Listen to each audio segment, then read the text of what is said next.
What is up, everybody? It's Talkin Brash. I don't know what the fuck episode this is anymore. Could be the 20th. I don't fucking know. Doesn't matter. It's Wednesday, September 30th. It's the last day of September, so yeah. Lots of cool shit going on. I've been busy all day running around doing a lot of shit. I released like two Patreon videos and then a Patreon exclusive, some music. It's a re-record of something that I had released already. The cover of Reach Out by 11. I ordered this microphone that I'm talking on like 2.5 weeks ago, and because of the hurricane, there was like no shipments coming out of the Gulf Coast, so it was delayed. I waited for this mic for like 2 weeks. I was so stoked when I ordered it. I should be here in 2 days. Nope, fucking 2 weeks later, I get the mic. So I was excited. I wanted to test it out, so I re-recorded all the vocals I had done for that song. The difference was night and day. So I remixed that with everything. I actually re-recorded a couple of the guitars too, because I'm too much of a perfectionist. I'll hear something a little off. I'm like, not, gotta re-record that. So I released that today. It's on the Patreon. It's a really good mix. I'm proud of like how far I've progressed a little bit with how these mixes are coming out. So yeah, I'm excited about that. So that's up on Patreon exclusive, and I'll probably release that to the general public Friday or something. I've also been working on a project that I'm lovingly referring to as Quarantine, and I think that's going to become a thing in the future where we'll just, and my guest here is also doing like a collaborative effort with all like homies and everything, and I'm going to do my own collaborative effort. It's going to be called Quarantine. And we'll just cover each other's songs. So, like, it's Tracy singing Nimvin songs and Nimvin singing Blitzkid songs, maybe. I don't know. We'll just do, like, all of our friends' bands together and just have fun and do something collaborative and fun like that. So, yeah, I've been working on the Nimvin cover we've been doing of Hadron Collider. It sounds awesome. Both of them together, it's so fucking cool, man. I'm pretty happy with how that's coming out.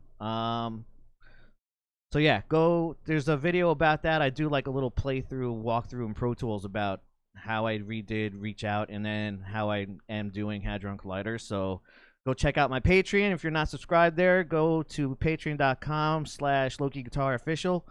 Become a subscriber and you'll see all sorts of fucking exclusive cool shit. Yeah, I also have a website, LokiGuitarOfficial.com. There's a merch store there. There's shirts, coffee mugs, masks, all your Loki needs, Talkin Brash needs. It's all there on the website.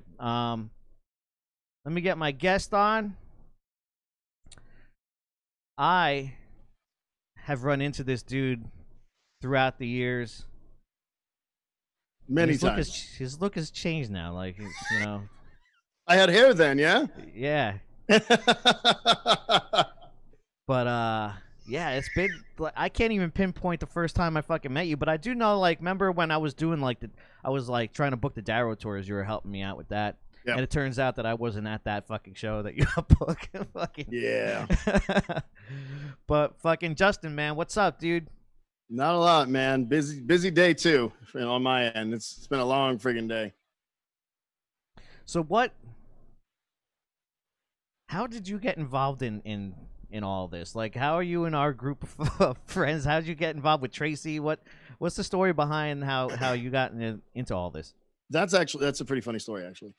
So I have a friend. So you know Rick Evil from Monster Multimedia. You had him on a couple weeks ago. So him and I go way back. We don't really talk much anymore, but honestly, I don't even know what the story is on that. But well, he made the flyer for you, so. Oh, really? Right. That's funny. Yeah. I mean, he was supposed to be one of the groomsmen at my wedding. Like him and I go. I have a tattoo from a tour we did. How did that work out? I mean, he's in Laredo, right? I grew up in Laredo. You grew up in Laredo. Yeah. Yeah, dude. Our bands used to play together. I used to play with Scarecrow before I joined Scarecrow. I should have known that. Yeah, I sang for Scarecrow for a little while, off and on. But so I had this friend, a mutual friend of Rick's. His name's Tony, and they call him Fausto. and he was in like one of the first horror punk bands in Laredo. They were called The Horde, and they did props and blood and makeup and just ridiculous shit like that. And I made friends with him when I joined my very first band. You know, we were like 15, 16-year-old skinny kids playing death metal, and he was like a coworker of our drummers. And he just kind of came in and fostered us. Like we'd bicker about shit. And he's like, "You're a band. You're not fucking siblings. Shut up." And so he kind of helped us book shows and all that stuff. And he's the one who introduced me to. I was a Misfits fan. He actually introduced me to Graves and Gotham Road and Dr. Chud's stuff. And I think maybe I was 17. I'm 33. 33. All right. So yeah, that makes sense. Like that timeline, right? Yeah. I was about 16, I think. Around that time, and he took me to see X Ward in a little town in between San Antonio and Corpus called Alice, Texas, and it used to be such a fucking cool little spot. It was like the middle of nowhere, but there were just tons of alternative music bands. So there'd be like street punk bands and death metal bands and goth bands and new metal bands all playing the shows together at a venue called the Downtown Riot, and we went there to see Chud play, and Ghouls was touring with him. I think maybe that was the second time I went to see him, but like that kind of introduced me to the whole community. And of course I knew about Mr. Monster through Rick. And so I met Ghouls once or twice touring with Chud. And then I came up to San Antonio to see Blitzkid play and kind of like, "Hey, I'm friends with Tony. Hey," met Tracy and all that. But really when I became actual friends with actually like hanging out and talking to Tracy a lot was the tour they did when they had Rico and Nathan when they were touring as a 4-piece or 5-piece, I don't know. And they stayed at my tiny little apartment in San Antonio. For a while, that was my favorite version of the band. Oh, dude, it was so fucking cool. Except that Tracy didn't sing. Was it "Pretty in a Casket"? Right. No, not. Yeah, was it that one? Yeah. They had Nathan do. Yeah, but yeah, we hung out at my house and. We were all just kind of sitting around chit-chatting and talking all day. And I had my guitar and I was noodling and I started playing. Let's see if you can hear this.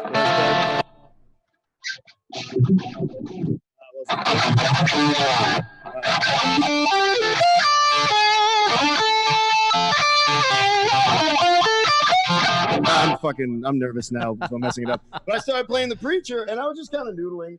And Tracy was like, "That's a Preacher." And I was like, "Yeah, I love Testament." And he's like, "I fucking love thrash. Look at my leg. I have an anthrax tattoo." And it was like, from then on, it was just like thrash talk for like awesome. 3 hours. And everybody was just annoyed that we were sitting there talking thrash instead of talking brash. It's, by the way, this is how these things go. When it's time to play the guitar on air, your fingers are not going to know what to do. Yeah. And when you compile that, me and Tracy got hammered, dude, the fucking day we did the show. And like we forgot how to play guitar. It's like it didn't make any sense. Yeah. And I was playing that earlier because I was thinking about that the other day because I was like, man, I haven't played that probably since I jammed it in front of Tracy. But after that, Tracy and I just kind of kept in touch online. And every time they rolled through, I'd go see them. And if they couldn't stay with me, I'd take them out to eat or something. And then the last show they did in Austin in 2012, it was like the day after my wedding. I was hanging out, talking to him, talking to Steve. And Tracy kind of pulls me aside and he goes, "Hey, man, I've got a solo thing I'm going to do." And I was like, "Oh, yeah?" And he goes, "Yeah, man. It's kind of like 90s stuff. If you want to hear it when I get off tour, I'll send you some demos." Right. And I was like, "Fucking hey, dude, let's do this." And it was like a month later. I was like checking my email every day. When's he going to send him? When's he going to send him?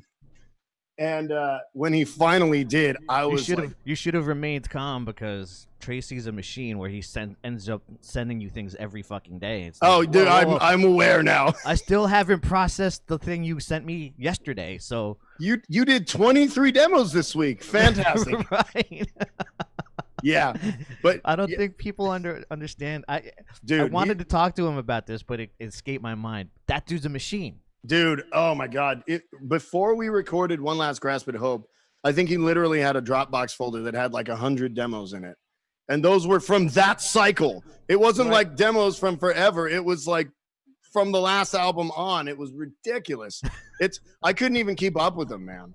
But like, do you sit there? You write a new song, 2 new songs a day? that's what he does when he's not working. I mean, he just sits there and does his spit and plays guitar, and that's all he does the whole time. It's crazy. I'm not that inspired, dude. I have to take breaks between recording shit. That's what I'm talking about. And like, he's ready with lyrics too. He's just like, oh yeah, oh, I sang about the peanut butter sandwich I ate today. Dude, I recorded a demo, I think probably a month ago, sent it to the guys. It was maybe like half a song. I sent it to him. I'm like, hey, what do you guys think about this? And he sends me back a file like 2 hours later. And he goes, I got some lyrics. I'm like, are you fucking kidding me? Already now. You heard it, went, all right, got it, and hit record. That's crazy. And it's usually awesome. Yes, dude. It makes me so angry. He is irritatingly talented. He really is.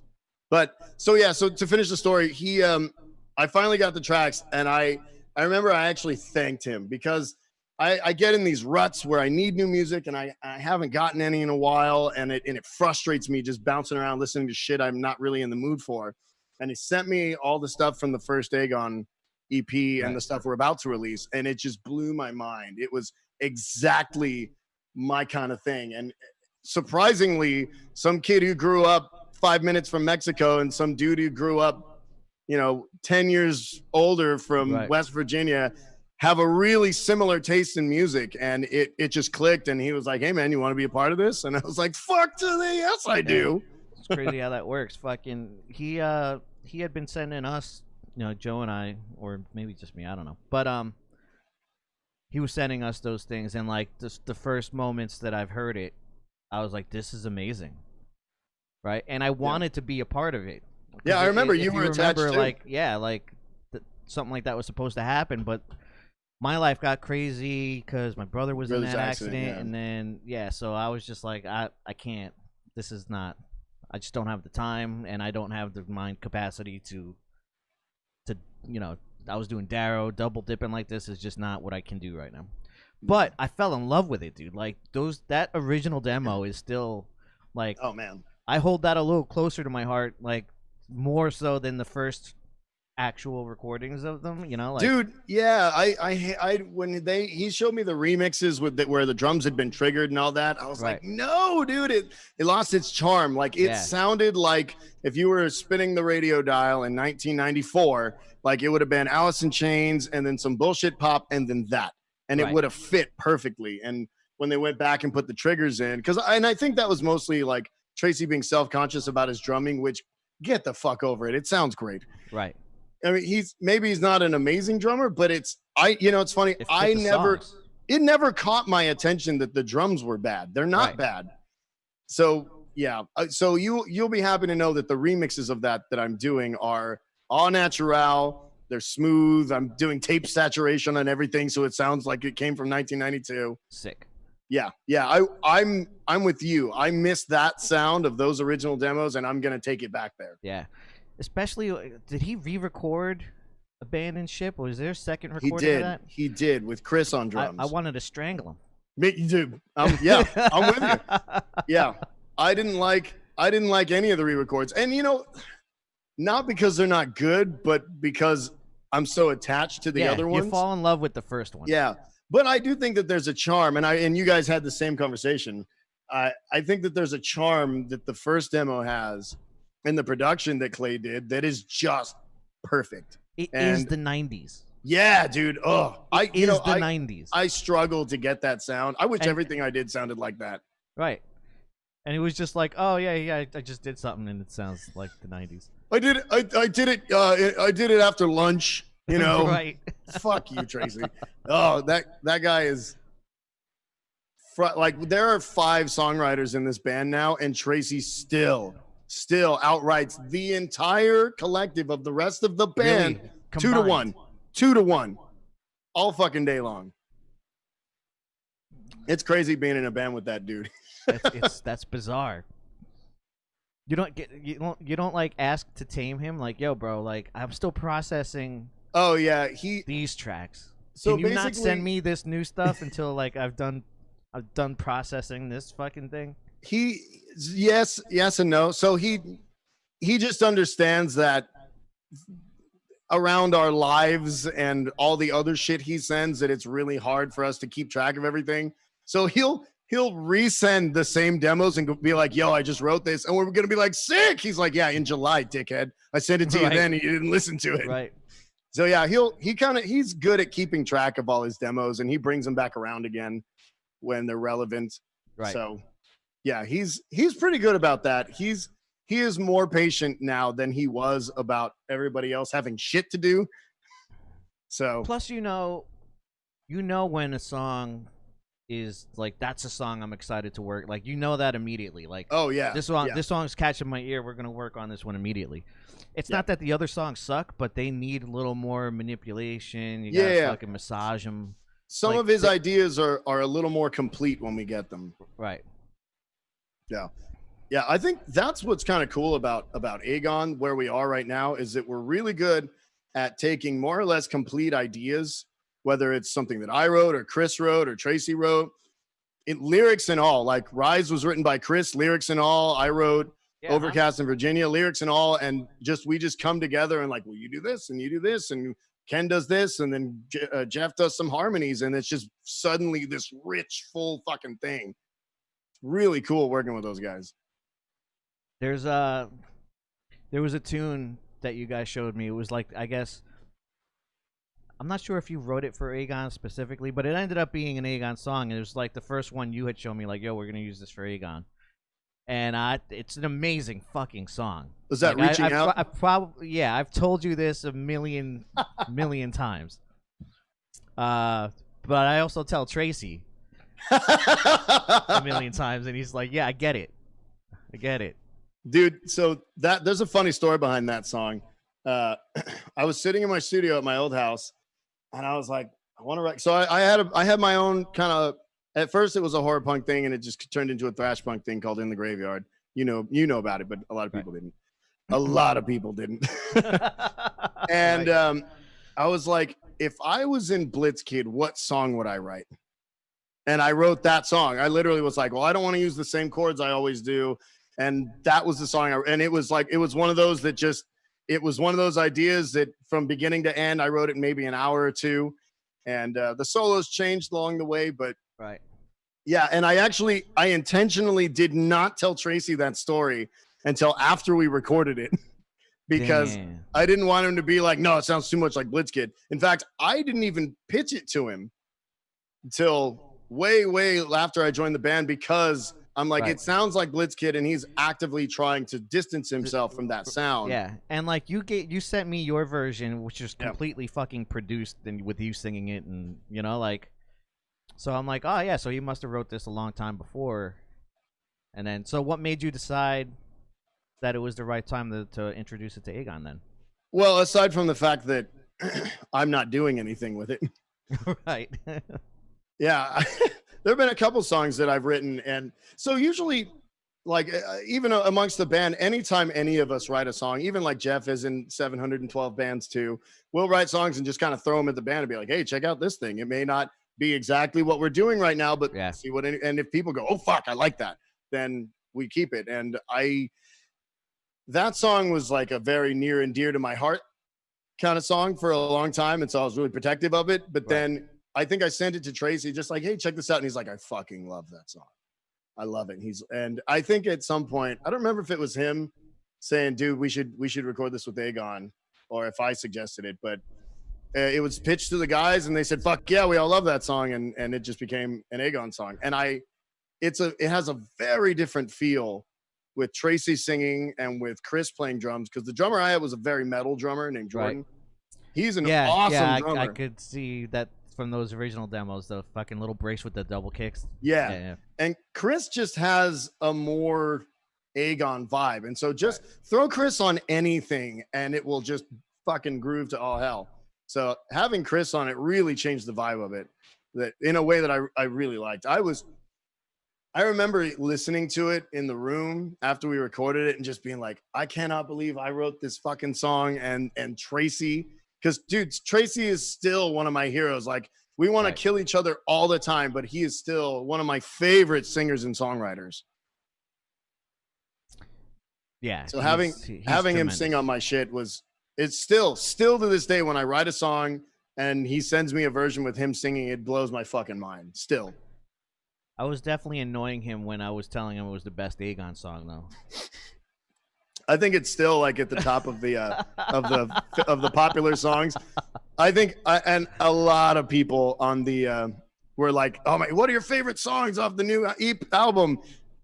Reaching out, and Tracy's like, "Yeah." There is a song of his that I also fucking love.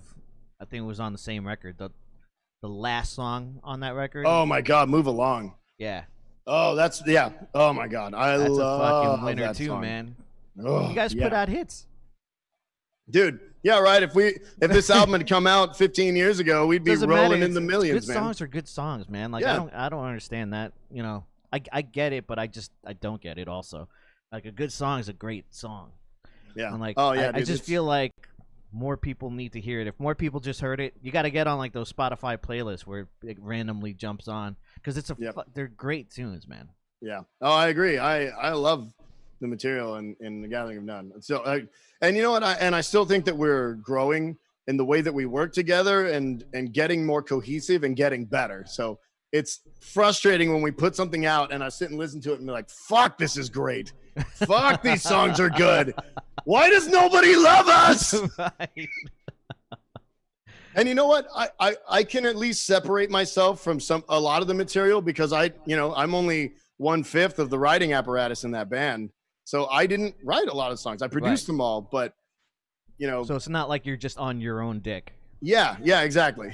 I'm on Tracy and Chris and everybody else. I don't have enough arms for the dicks in this band. Damn. Fucking let's talk about you're a fucking you do a lot of things. What's your original instrument? Where guitar. I played guitar. I started playing guitar and my dad plays guitar and sings. He plays acoustic guitar, like alternative rock and shit like that. And he tried to teach me how to play right-handed and I couldn't do it.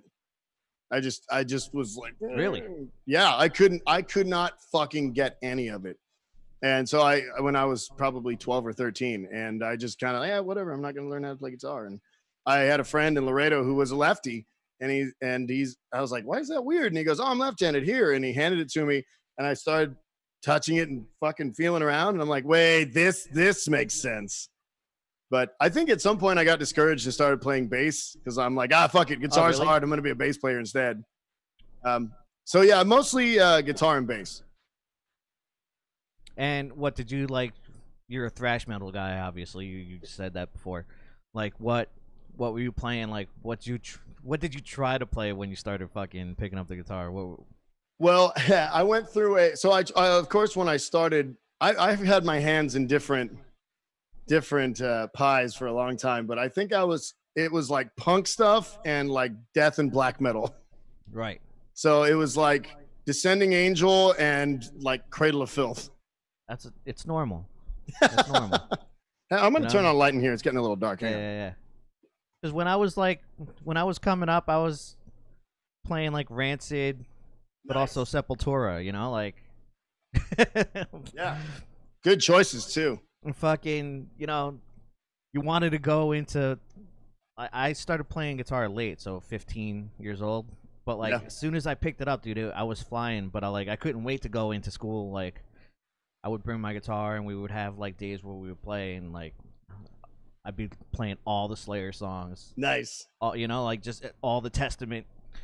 Fucking.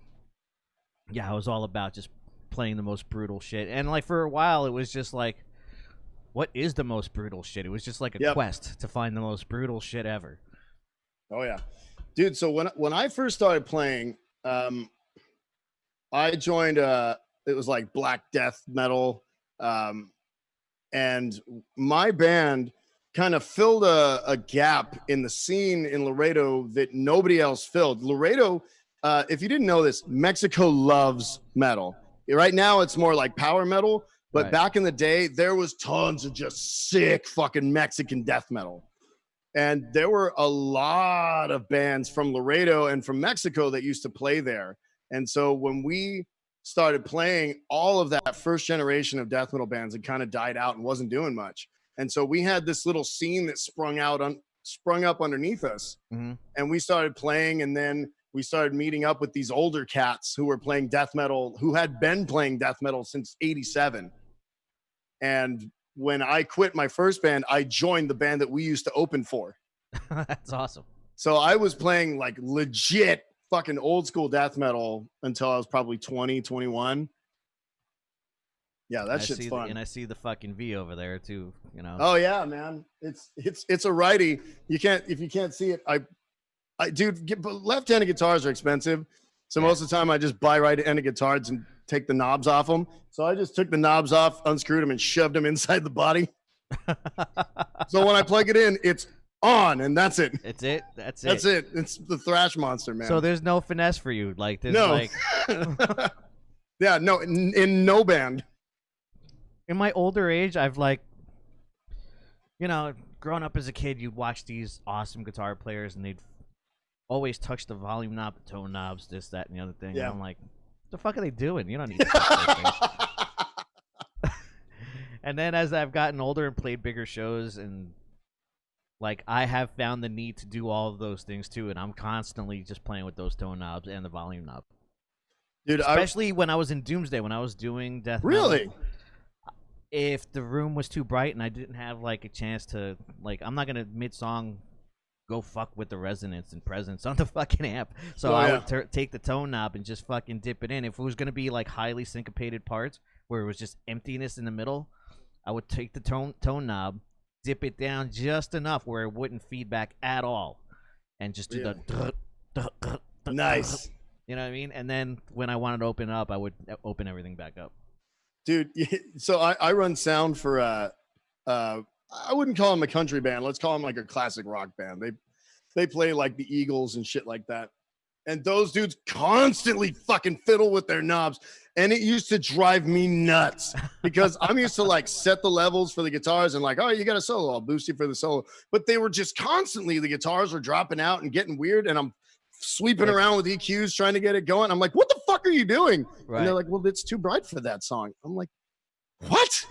Who does that? That's a band that needs a sound guy. Oh yeah. Yeah, absolutely. Yeah. I still don't even fuck with tone knobs very much. If the tone nothing knobs is unusual, but the volume knob I fuck around with all the time. Only if I'm on like a rig where I don't have a channel switch. If I have to play some clean stuff, I'll roll it off for some cleans. Do you know that's how Zakk Wylde does all his cleans? He does them on a dirty channel roll back. And he just rolls it back? Yeah.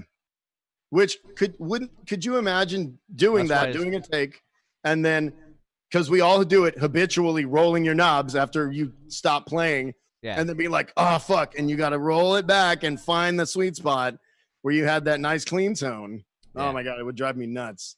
That would drive me crazy. But Black Label Society doesn't have great clean tones, so that fucking explains it.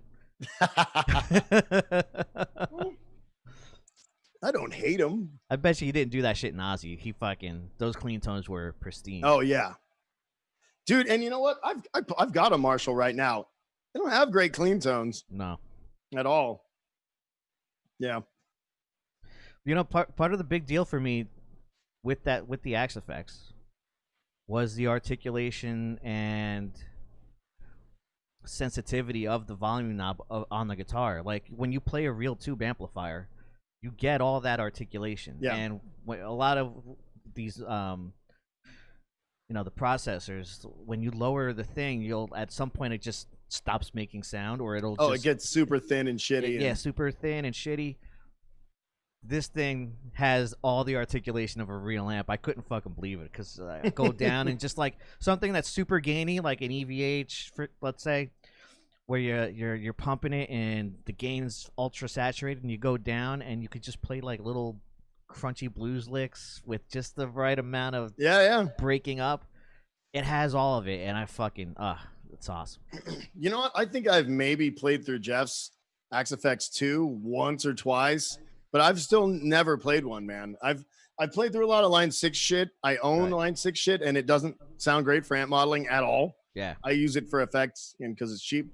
Yeah. I think I played a Kemper once, and I was at the time, I think I had just sold my EVH and bought a rectifier.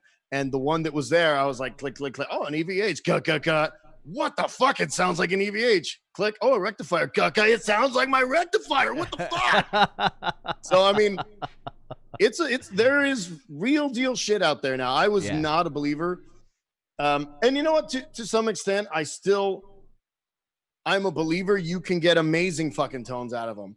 However, I don't ever put it on a record. I always use an amp and a mic because the room that I'm in is different. The cabinet's different. The microphone, the floor that we're going to be on, all of it's different. I want to be able to say, this is my fucking tone that I got for that record, for better or for worse. Right. I don't want somebody to be like, oh, what we're studying. You know, the really cool thing about that is, because I agree with that. But the cool thing about that is that you can profile the sound from the record and play live with that sound. Yep. That's fucking hot, dude. Yeah. No, I'm with you on that. And that's what I think. That's what Machine Head does now. Yeah. Because he's got that old first gen block letter that they record everything through, and now he just axe effects as that fucking tone.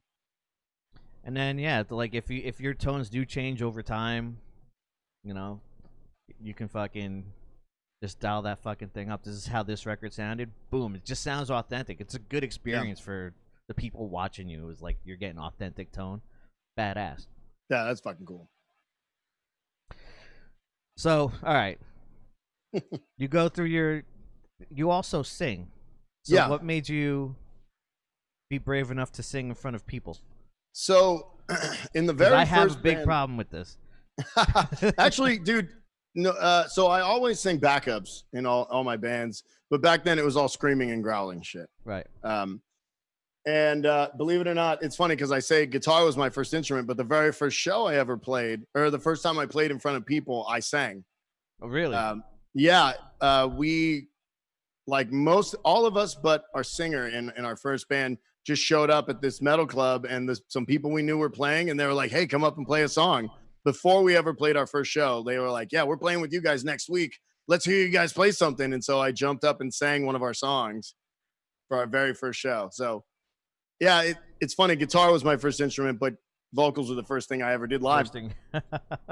But yeah, I went and I've always kind of been a band whore. I don't think there've ever been, since I was maybe 17 years old, I don't think there's ever been a 6-month stretch where I was not in at least 2 bands. Yeah, huh? So I joined other bands where I was singing, doing like weird shit, and I eventually joined Scarecrow for a hot minute, and then they changed the name to Monster, and then back to Scarecrow. Right. But yeah, I started singing a long time ago. I only very recently stopped hating myself and my vocals, and stopped sucking, at least in my opinion. Damn. So it took you like 15 years to not hate yourself? Yeah, I mean, dude, there are records out that I fucking despise. Yeah, man. That's incredible to me, because you showed me that the vocal cover you did. And you sound so fucking badass. Yeah, well, now. I'll tell you what. Is it a confidence thing? What is it? It's technique. So I actually took like opera classes in college. I took vocal lessons from a guy named Dr. Crabtree in Laredo, His Texas. name was Duck? Dr. Crabtree. Oh, okay, I thought you said Duck Crabtree. No, What Dr. Crabtree. All right. He was fucking awesome, man. And I remember him making fun of me because he was like, you have to stand like this. And I remember being like, so I can't do this? And he's like, no. No, you fucking can't. But even so, it's a weird thing having like, this is how I sing in a rock band, and this is how I sing classically. Gotcha. And being able to bridge those together is really was really fucking hard for me. And like, there are habits that you make where, if I'm sitting and singing and playing guitar, I'm used to singing things a certain way, and I'll go right back to the old way I used to sing it, where I'm tense and I'm tearing up my throat and I'm flat, and it's taken me a long time and a lot of nitpicking myself, and recording I think has helped a lot with that. Like, I record myself a lot. And so at first I used to lean on tuning a lot, and that's how I could put out things that I didn't hate. And only recently I've been getting to where I can like, hey, you know what? I'm not going to fucking tune this, and I'm going to make myself do it until I get it right. Right. And that's been a big deal.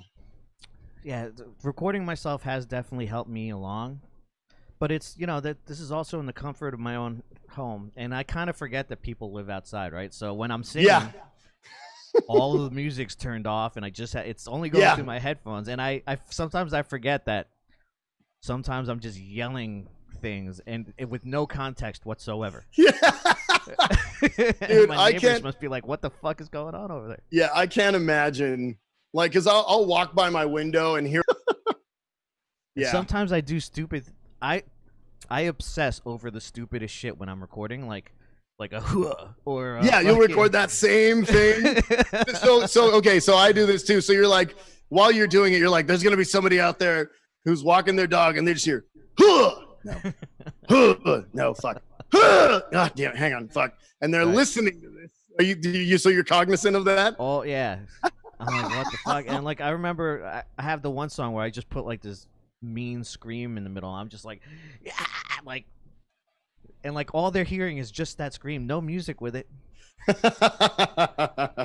So that's gotta be weird for people outside. I've done some like really angry yelling, like almost like hardcore band stuff. Yeah. And I'm like, there are gonna be people like, I think there's a domestic violence thing going on. Right. There's some guy screaming, fuck you, fuck you. Amazing. Yeah, but recording myself has helped me find my voice. I'm not trained at all. I've never taken a lesson or anything like that, so I don't know what I'm doing. Yeah. Well, neither does Tracy. Right. I mean, not that he doesn't know what he's doing. He's never done that either. So. But I have like found a groove where I'm happy with myself on recordings. Live, I'll tell you I would be nervous as shit. I think that the technique of it is more about longevity than it is about like it doesn't matter how much training you have. You're not going to find pitch until you find your pitch. Like you're not going to learn to sing in pitch until you learn to sing in pitch. It just takes effort and repetition and constant knowing what the fuck it is you're doing. And a big part of it for me was like when I started recording and producing other bands, I'd sit down and like pluck out a melody on my guitar, and I'm like, shit, I should do this for myself sometimes. Fuck. So I would really iron out like what my melody is going to be, ba, ba, ba, ba, ba, ba, ba, ba. And then I think that once people put vowels in words to melodies, they tweak them and they move around. Yeah. And until you learn how to lock it in like that, with like an A and O. Yeah. You'll move them and shift and twist your vowels, and it'll fuck with your pitch. And so being able to pluck out your melody and go, oh, that's what I'm doing. Right. It really helps you to just know what the fuck it is you're doing. So one of the things I had a problem with for the longest time, only when singing, was the timing of like, because I'm just so focused on pitch and all this other things that I forget like I'm just being out of time, whether it's just cut hair too fucking soon or too late or whatever. That was always a big issue for me. Dude, it is still an issue for me. A lot of the problems I used to have with my voice, with my pitch and being able to keep from losing my voice after 5 minutes is my volume. I'm generally a really fucking loud singer.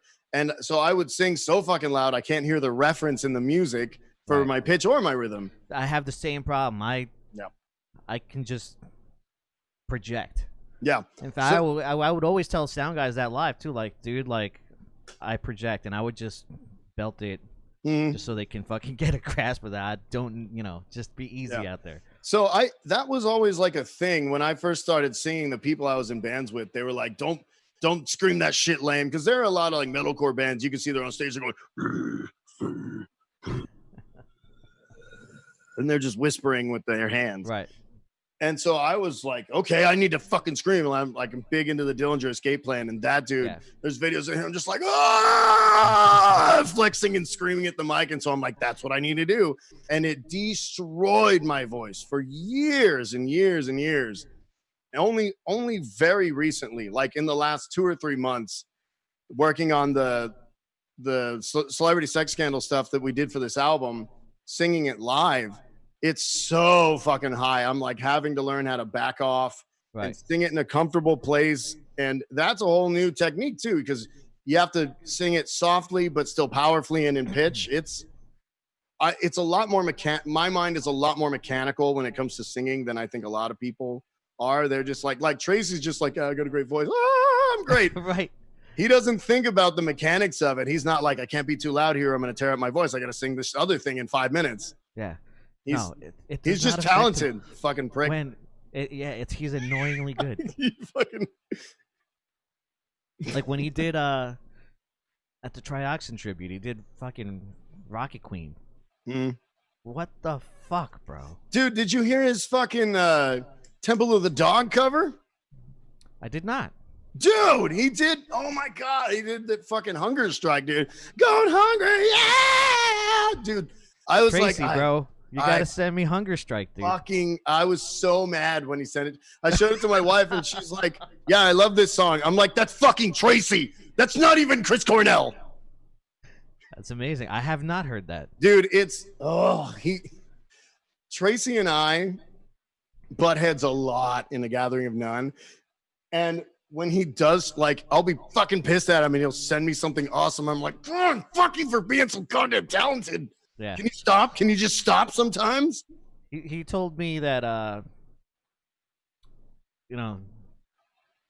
a certain somebody in the band is not afraid to tell him that a lot of his songs sound the same. And I'm like, that's gotta be Justin.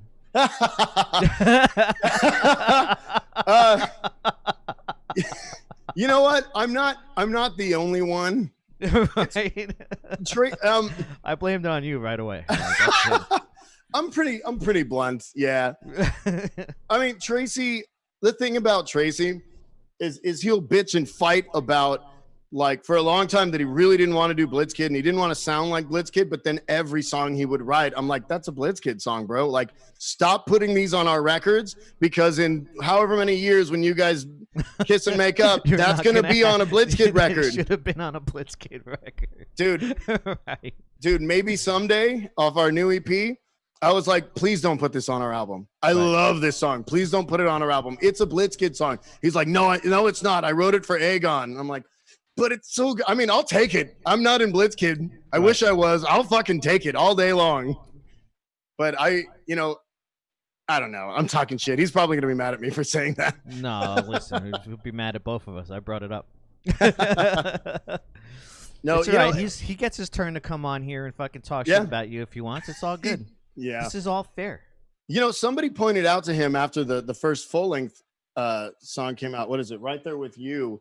One of the is it that one? Also, fuck that, because we just sucked his cock for like a half hour before that. He's annoyingly good at everything. Because he is good, so there's no reason to be mad. Yeah. But somebody, I didn't even notice it, but somebody pointed out to him that one of the songs off the first Aegon full length are the same chords as Return to the Living. Oh, really? Yeah. And he's like, oh, no shit. Right. Yeah. Well, there's only 12 notes. Yeah. I mean, so my thing, when the way that comes up for me when I'm working with the band on a record is we have so many demos and a really broad spectrum of sounds that we encompass, that I like to try and group them together. Like, if we're going to do an EP, why don't we do an EP? Like, we write tons of punk songs. Let's do a punk EP. And you know what? We do doomstar, like sludgy stuff. Let's do a sludge EP. And so when he's like, well, they don't sound the same, I'm like, they sound the fucking same, dude. They belong together on this EP. Right. Yeah, I've always had a hard time with that too, because my musical interests are eclectic, and I always have been in either a really metal band or a punk rock band or whatever, and like, I'll write things that are super 90s, and like, they just don't belong anywhere. I have so many songs that never had a home for the things that I was in, That's why I'm in so many fucking bands, man. Yeah. I tried doing the one band thing for a long time, and I would just get so frustrated because I'd be like, yeah, I got this riff, and they're like, that's metal. We're a punk band. Stop it. Damn it. Yeah. It's a good riff though. Yeah. Yeah, exactly. I mean, I just have to have somewhere to let that shit out. Yeah. Even if it's just tangential, like if it's just for a minute, like I'm gonna put some fuckers together and we're gonna record this song, and if we don't ever do anything else, that's fine. But now I got this bitchin' song, and it's gonna rot on my hard drive, but at least I have right. it. Dude, my fucking folders are full of just like, I don't name the songs, it's just the date that I recorded them. So like it's just folders of dates. Yep. Just, you go down the list of all the dates. Oh, dude, I named them something stupid like "Fuck You Friday," and then I'll just lose it because I'm like, why would I call it that? That's really stupid. What the fuck does that have to do with Friday? Dude, what I find really, really fun. I don't think there's a good method because now I'm no, like, there well, isn't. What date did I write this? So I'll go through all the dates. Have you ever stumbled across something that you forgot you wrote? And it's awesome? Yes, dude. Yes, I do that all the time. Oh man, yeah, I had that happen, and it made me get one of my old bands back together because I was like, we have to record this song because I recorded like half a song drunkenly after the band broke up, and then we stumbled upon it hanging out years later, and I was like, oh my god, we have to record this. Holy shit! There's actually a few tracks right now that I'm looking at that I definitely want to give a proper recording on my current setup because nice. I would go back and listen to these. I'm like, you know, this has got a lot of fucking potential here, man. This has got a lot of promise. Yep. So yeah, with how I do things now, I think some of those I can revive into some really killer songs. Dude, can I tell you something? I'm gonna fanboy for just a second. I cannot fucking tell you how huge of a Gotham Road fan I was. Yeah, huh? I am. I mean, fuck Michael Graves, but dude, you and JV and I forget his name. Paulie Lifeless. Dude, oh man, what a fucking amazing drummer.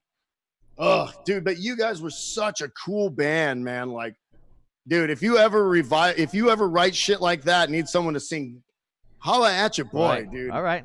Dude, I actually, when the album, when the whole full-length thing came out and all the demos were on it, I went and stitched together, because I think the arrangement was different. I stitched together bits of skin and recorded a cover of it. Fucking A. Yeah, you will never hear it because it was awful, but I totally did that. Now I need to hear it. No, you can't just say I did this and then not show me. That's. I'll redo it, and then you can. I'll post it. I'll do it now. Dude, I have the original version of that I actually wrote bits of skin before I went on the first Graves tour, and it was my friend Tom Mm-hmm. And we were waiting to go onto that first Graves tour with Chud and all them, and we're just fucking. I'm like, yeah, I got this idea I need to get out, and he had a nice little setup, and I recorded the first version of Bits of Skin with this like break in the middle that's very like typo negative. Like if I showed you now, it's just comical. Like there's like dueling guitar solos at the end. It just turns into this other thing. But like that's funny. That concept of Bits of Skin is there in that demo.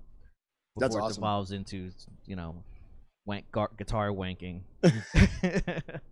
Dude, it upsets me. There's so many.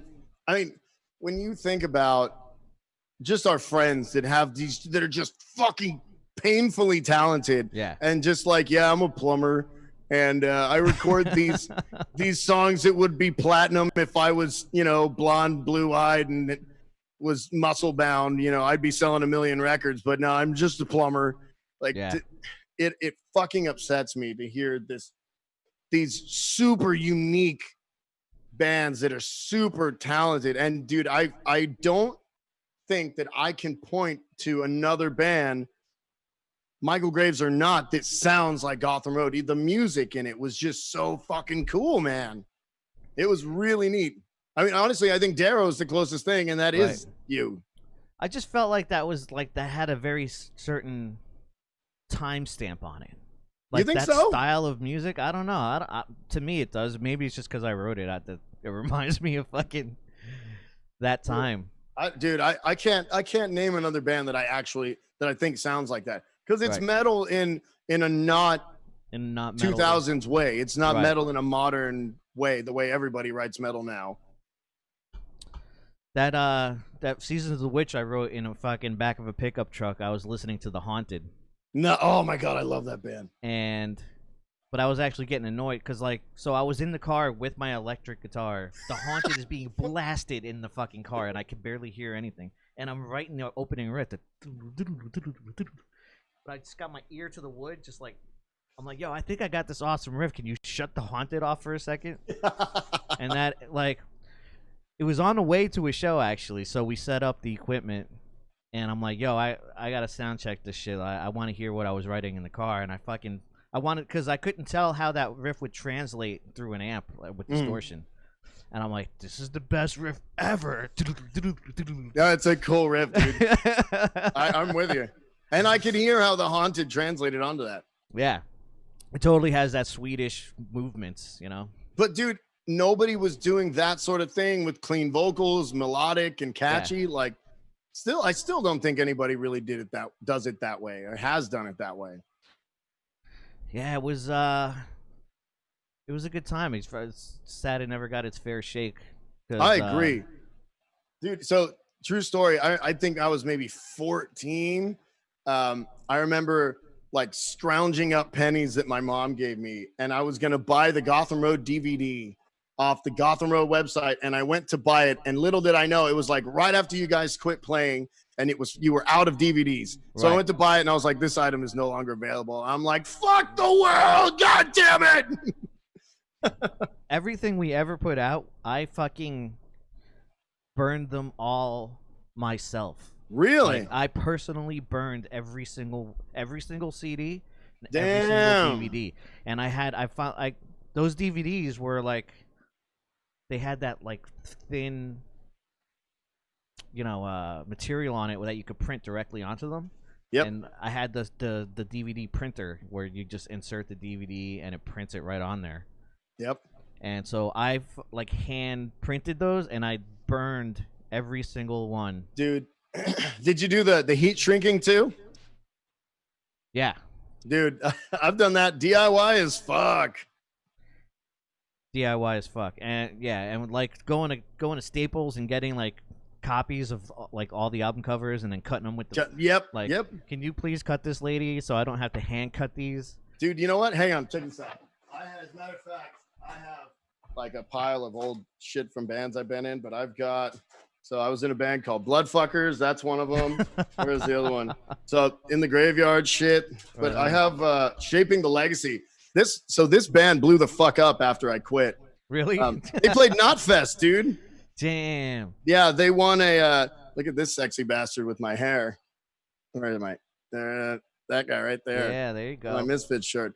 Yeah, dude, these guys won a I say we, because it was all the material that I helped produce. They won what was it, Artery Recordings unsigned band of the month for like all of the United States. And we put a video out, and it fucking was kind of making their rounds, and our guitar player got in touch with like a dude from Artery and a couple other labels, and they were interested in our shit. But I'm not going to get into it, but some really shitty shit went down with that band, and I quit. And then they fucking won some other big thing and went and played Knotfest. I was like, really? Those guys are dicks. They don't deserve it anyway. Hey, we're on Talkin Brash, buddy. It's all good. Yeah. Yeah, the DIY thing brings me back. Like, I used to be skeptical. I'm like, should I let the lady from Staples cut this big stack of fucking covers? Because she might fuck it up. She fucking does them crooked. They're not going to fit in the jewel case. But I also don't want to hand cut all these motherfuckers. Oh, yeah. We got to roll the dice here. Dude, you know what always bugged me about doing my own shit like that is that it was never equitable with the band. Like, I always tried to make it like a band thing. Like, yo, we'll all hang out Friday. We'll get like a ton of beer and we'll just hang out and make records, right? Yeah. And it's like, I recorded the fucker. I mixed, mastered, equitable. And it's just always everybody sitting on the couch getting hammered. And I'm like, let's make an assembly line. You know, you burn them, you put them in the jewel case, you heat shrink them, and it would just be everybody sitting on their asses doing nothing. And there were moments in time when that stuff would happen, but more than often than not, it was just me sitting in my room. Because like, no one's gonna care more than you. Exactly. You know what I mean? Yep. Like those that 24/7 cycle is gonna be only you. Like where I'm Yeah. and Dude, like I mean, if you go back to 2003, the process of burning a fucking CD oh my God, yeah. was awful. Yeah. To say the least. Yeah. And I had to make sure like that the fucking the title that the tracks would go, like if you played it on your CD, that the title would pop up on your CD player and shit like. So I was writing, not only fucking making it all together and burning them, but like going into the fucking metadata and just writing them all out all the time. Making sure the gaps are right. So the songs that go together do that. There's not a gap. The fucking program did not do that for you. Like you had to. It was such a pain in the ass. Oh yeah, dude. I am fucking right there, man. And we sold a lot of those, man. You did. I didn't.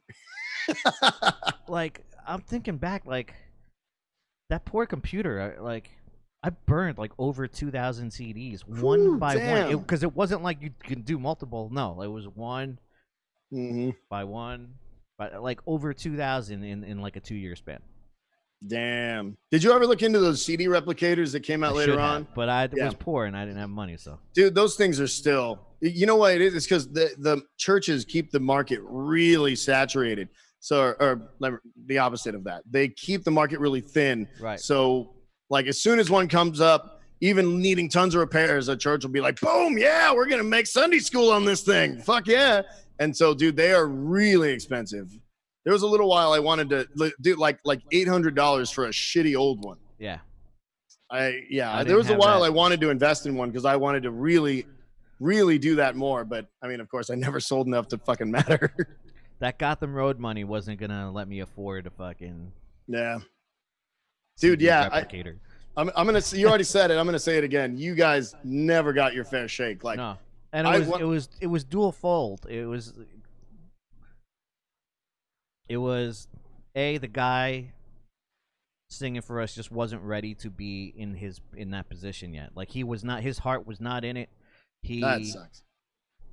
I never heard the story, by the way. I don't know why the band broke up. Because we're gonna tell it on Monday, so I don't want to give it all away. Okay. But I get it because when you just come off the Misfits.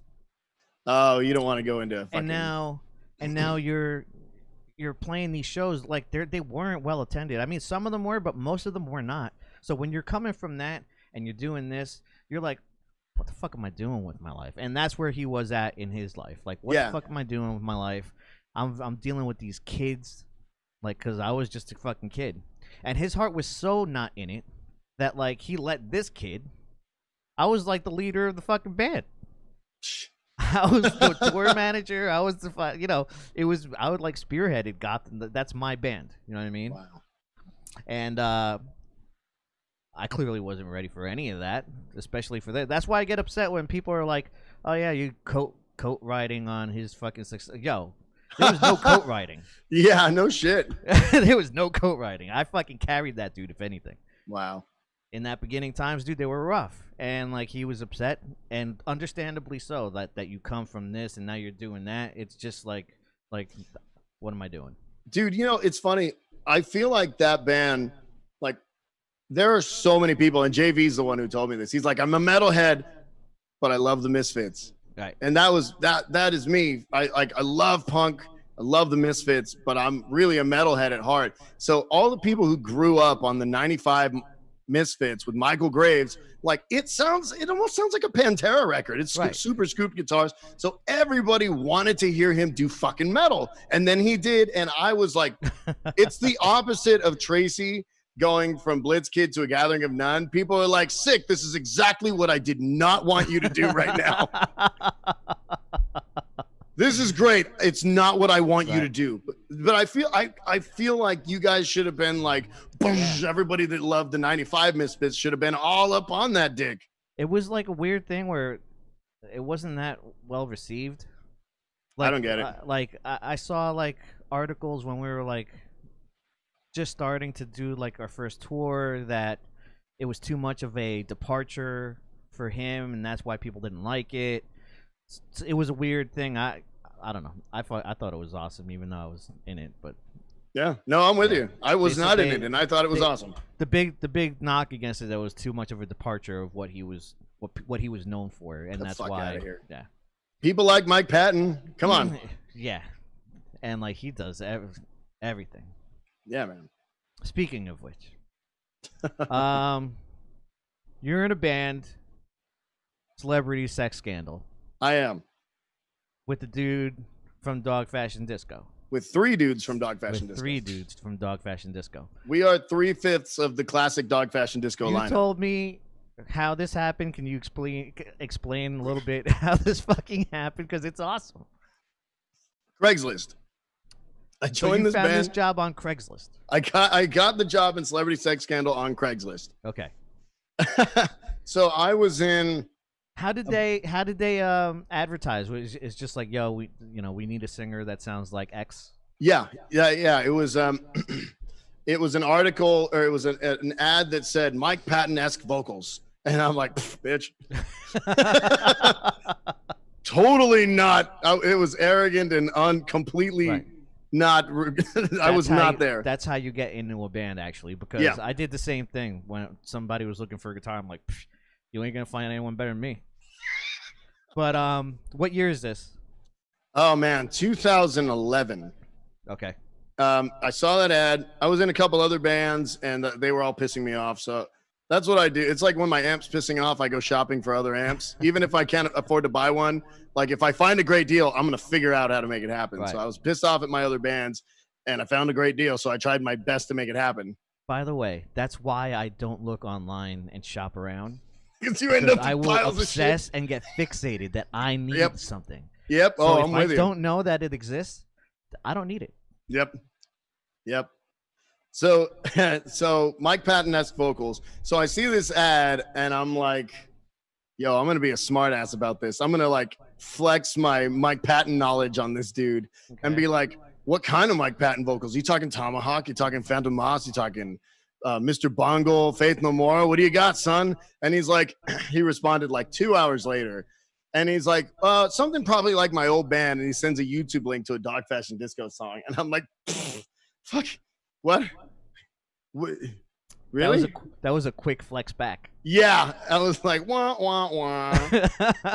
And and I'm like, shut the fuck up. I'm like, I know this band. I know all this material. I was like, you're not in this band. They're from Baltimore. And he's like, yeah, I quit in 2003 and I moved to San Antonio. And it's funny because he called me on the phone and he's like, yeah, man, look me up. I'm on Wikipedia. And he's telling me this while he's like driving his kids around, who were like 3 and 4 at the time.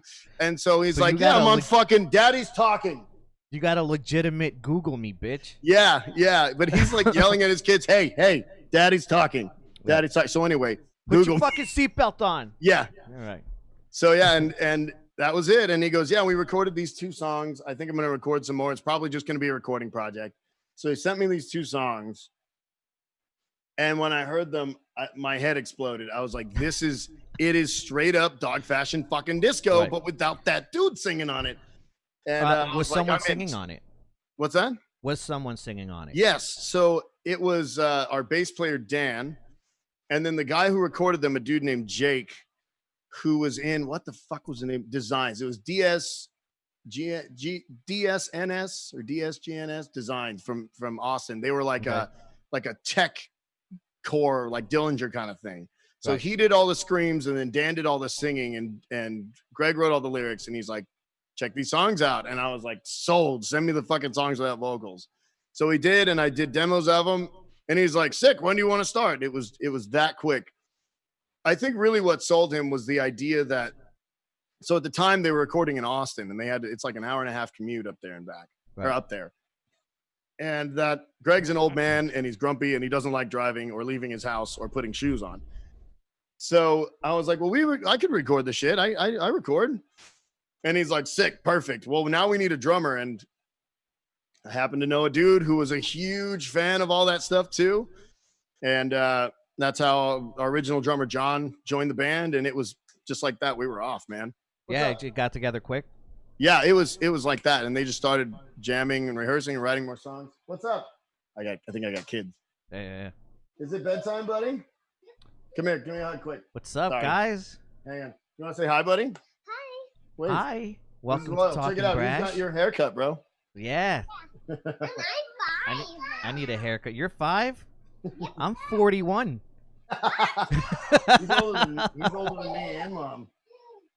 Anyway, give me a hug. Here. Have a good. Go to sleep. Be good. Mwah. Big hug. Don't give mom a problem, Atlas. Okay. Right, I think I'm gonna start doing that to people I meet. So, What's that? Just tell them my age right away. Hi, I'm 41. I'm 41. Go to bed. Shut the door, please. That's a good icebreaker, you know. I'm 41. Death is near. Get it over with. In less than a month, 21 days, I'll be 42. Dang. Where were we? Yeah. So we started working on the material for the new record, and at some point, the idea came up to do a Kickstarter to make CDs and kind of kick off the band. We did. We raised, I think, $3,200, which is not a lot, but it was enough to duplicate the CDs, buy some recording gear that I needed to finish it all. Right. We were off to the fucking races, man. And so was this a project for him to just get like some shit off his, like, just creative juices? Let me get this off of me, or what? Yeah. So he quit the band, quit Dog Fashion Disco like 7 years or 8 years earlier, and started a family and never looked back. Sold his touring rig and all his guitars but one. And I mean, he was a touring musician for I don't know how fucking long. Right. And he got married and left it all behind. And he went to Austin to see Polka Dot Cadaver, which is the same dudes from Dog Fashion's other band. Right. And while they were there, some dude recognized him, the dude from Designs, and was like, dude, do you do anything? You record? You write? And he's like, no, man, I haven't done it in years. He's like, well, I got a studio, man. If you ever get any ideas, you hit me up. And that just sparked something. And he's like, man, you know what? That could be fun. I could do that. My buddy plays bass. I'll get him. And I know a dude that plays drums. And so they went and recorded those 2 songs, and it just fucking lit him on fire. And he's kind of like Tracy, man. He'll just sit down. He's like, I got a new demo. I'm sending it to you. I got a new demo. I'm sending it to you. So it was just boom from then on. That's badass. Yeah. And so did that turn into touring, or did you guys just do like what happened there? It mostly stayed local. We did a little bit of regional gigging. We never toured. He's a school teacher. He doesn't have a lot of time off, and he's got 3 kids, and our bass player has 2 kids. And so we were pretty regular in San Antonio. The thing is about that band is that nobody wants to play with us. How come? We are too silly for metal shows. We're too heavy for ska shows. We're too weird for punk shows. Right. Like, nobody likes to be on a bill with us. And I get it. So it's really hard for us. I never got that because whenever you go to a festival or just a show that has a really long lineup, there's tons of shit. The band that sticks out is the band that's different. Yeah. You know what I mean? And like it's only, especially like a metal show, like so many blast beats that you can listen to all day. Oh man! Oh, have you ever been to like a death metal festival? Yeah, it's just like what the fuck? It's miserable. Like, all right, here we go. Here's some blast beats. Here's some halftime, and here's like a move. Yep. And then here's like double half speed. some Carrie Queen. Yeah. Oh yeah. I've been there. 808s thrown in, you know. Well, that's modern. Right.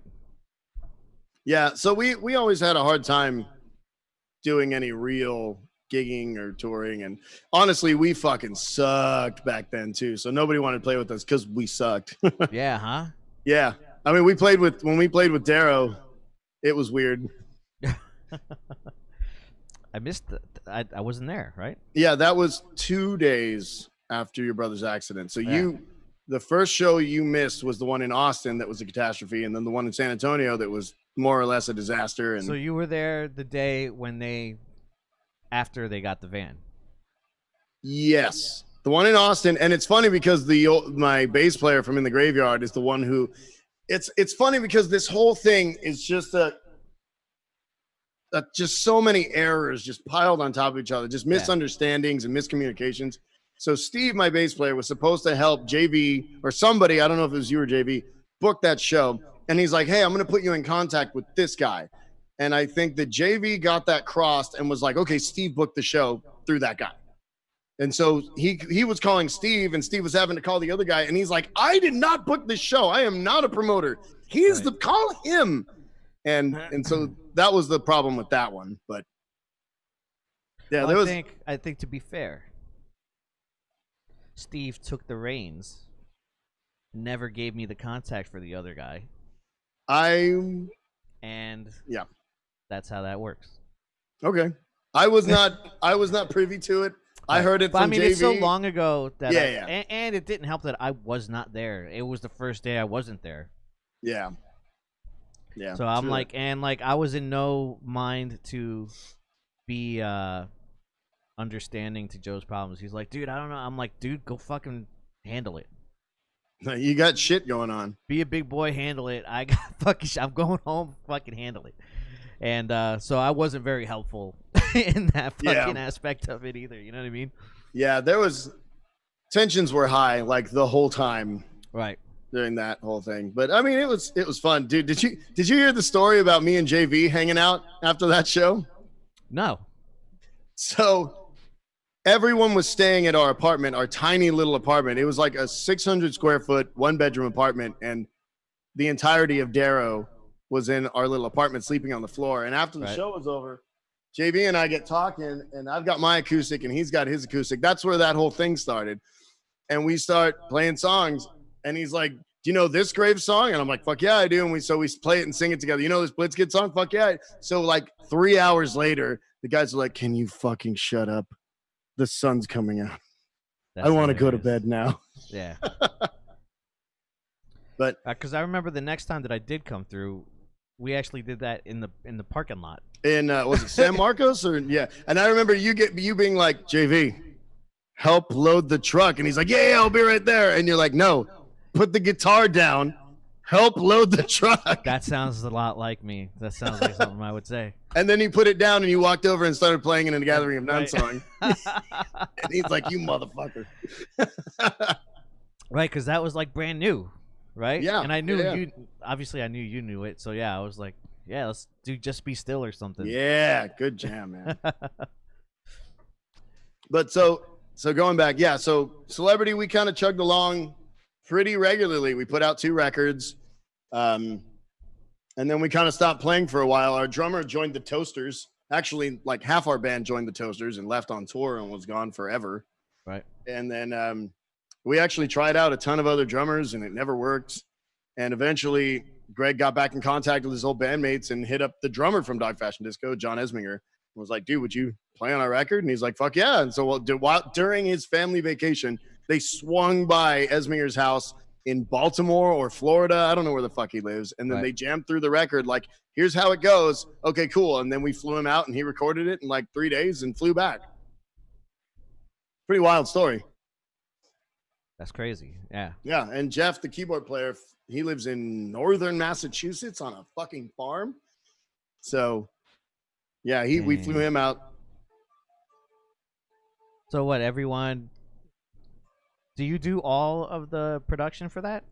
I did everything except the final mix and master on that record. Okay. Yeah, I mean, I helped write all the keyboard arrangements and all the horn arrangements, and that. All those records are my babies. Like nobody set a mic that wasn't me. Right. Yeah. What? Did you listen to it? I sent it to you. I did. That's what I want to talk about next. So, when is this? We're allowed to talk about this, yes? Oh yeah. Okay. When is this happening? When are these songs coming out? So the pre-order goes live, I think. Let me see. The 9th. It keeps getting pushed back because there's just a lot of shit going on at the label too. Right. But it's so did the label pick you up just for this record? For now, yes. Really. So the label is the guitar player that replaced Greg in Dog Fashion Disco. His name's Jason Stepp. Awesome, dude. That guy, like when I say the label, it's Jason. He did all of our merch designs. He does everything. Badass. So basically, I mean, from the beginning, when they started that, they always wanted to expand it, but it's really just all of the bands that encompass him and Todd, the singer, their core band. So like, so it's like Todd, when we created WHB was kind of yeah, like exactly. that. So like Todd has his acoustic band, and then they have like a metal band that they do together, and then Polka Dot Cadaver, and then Dog Fashion Disco, and so all the projects that they're involved in, that's their label now. And Right. Greg just said, "Hey, you want to make a bunch of money off of us?" And they said, "Sure, how?" And he's like, "Well, we're working on a record, and it's basically already done.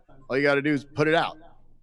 And we ironed out some details, and dude, it has been such a weight off my back, because having to like work on the record and writing and mixing, and then having to work out like fucking merchandising and album art, it was just exhausting for me. And That is very exhausting. so to have them take charge of it, because now they have a stake in it. If we make money, they make money, and we got a really great deal with them. And I think that if this record does well and they turn a decent profit, I don't see why we shouldn't. I fucking absolutely want to work with them forever. I want every band I'm in to be on this label. Yeah, that's what I was about to say. Yeah, let's get everyone in on there. Yeah, so it's the pre-order goes live then, and then the album comes out, I think the 6th, November 6th. It was originally a week before that, but Mr. Bungle's new record and a ton of other new records come out the same day. Right. So it got pushed back. Halloween season is everything. Yeah. Plus, we've had all these creative motherfuckers sitting around doing nothing for months. Yeah. So everyone's gonna fucking. There's gonna be all sorts of music being put out. Yep. But yeah, dude, awesome. That record is. I'm genuine as hard. It's taken over a year to do that record. As hard as it is to put out that material, and as frustrating as it is to work on as a singer. What about it? What about it is hard for you? Like what about that process is difficult? Dude, well, so think about like writing a punk song. Imagine somebody soloing over the verses, and they're like, pick a note, motherfucker, sing it. I don't care. Like, have fun. So everybody, part of that is my job as the producer. When I'm producing it, I wear a lot of hats. Is I have to make sure that there's space for me to sing. But the problem is that like when Greg is terrible at communication, so he has a vision of what like the parts are going to be, and he just can't explain it to me. So we just go with it. And we add bass and let the bass noodle and play crazy shit. And they play atonal things against each other. And so when it comes time for me to sit down, I'm like, and what key are you playing in, horns? And what key do you think that you're playing in? And what do you think you're playing in? So, yeah, because they don't communicate that stuff. And I think that they enjoy there's a level of spontaneity and weirdness. Right. That you get out of not communicating those things. Right. But especially for that brand of band. Yeah.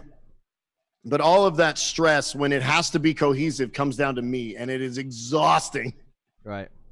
Yeah. Do you spend your do they leave you alone? Yeah. Well, for the first record, no. The first record basically was that was basically Greg's record. I think I wrote the lyrics for one song. I arranged the vocals for almost all of them, but I wrote the lyrics for maybe one song. The second album was half and half, and this album was all me. Right. This record, I literally just sat in my house, drank coffee, did mushrooms, and wrote songs. Right on. Yeah, there were a couple of them, like, people like, how did you write that? And I was like, well, you take like 2 or 3 stems. Little tincture. Yeah. Yeah, it's cool, dude. So no shit. That one of the songs, the first single we put out, there's a breakdown in it with a lot of screams. It's called "Thanks for Nothing," and when I drink and my wife falls asleep, I'm like, I'm gonna go to my studio, and I just sit in my studio and mess with stuff, and then nothing usually happens. And the next morning, that happened, and the next morning I go down and sit down in my studio. I'm like, I really need to work on that bridge, and I press play, and there's vocals. I'm like, where the fuck did this come from? Like, I blacked out, wrote something, recorded it, and then went to bed. That's amazing. Was it any good? The takes were shit, but the writing was good. Right. So I re-recorded it and was like, I guess it's done now. Cool. That's hilarious. But yeah, I literally like right when we bought a new house in, was it April? And once we finally got everything in and settled down, I think either June or July, it was like my full-time job. I'd get a cup of coffee and come to my studio and work on songs all day Right on. for like a month straight. That's badass. Yeah, but it was a very different experience writing this record and where I was trying to go with the lyrics, but it was a cool experience. It's different than anything else I've ever done. That's cool that it gives you, free range, especially you got to figure all that shit out, like, Yeah, because it is dog fashion disco. You know what I mean? Like, if you've ever listened to it, it's just there's all sorts of things happening all the time. We do kind of step out. There are other bands that do that kind of thing. Like there's a band called Tub Ring. Have you ever heard of them? No. Oh my God, they're fucking. You should listen to Tub Ring. I mean, we're all bastard children of Mr. Bungle and Right. Frank and Zappa and shit like that. But from the get-go, I think the idea was always like, let's do what he used to do and let's add a little bit of this and a little bit of that they don't really do. Yeah. But I mean, they do so much shit. It's really hard to. So much. It's really the things that make it different are really like the themes, and me mostly because Todd has his very specific, like, or not specific because he does a lot of shit. He's kind of like Mike Patton in his own right. But I don't fucking sound like him even a little bit, so it gives it a different vibe. I mean, that's cool. Yeah. Did you guys get PR for this or? What's going on with the release of the record? Like, I honestly have no idea. Right. We usually get like none.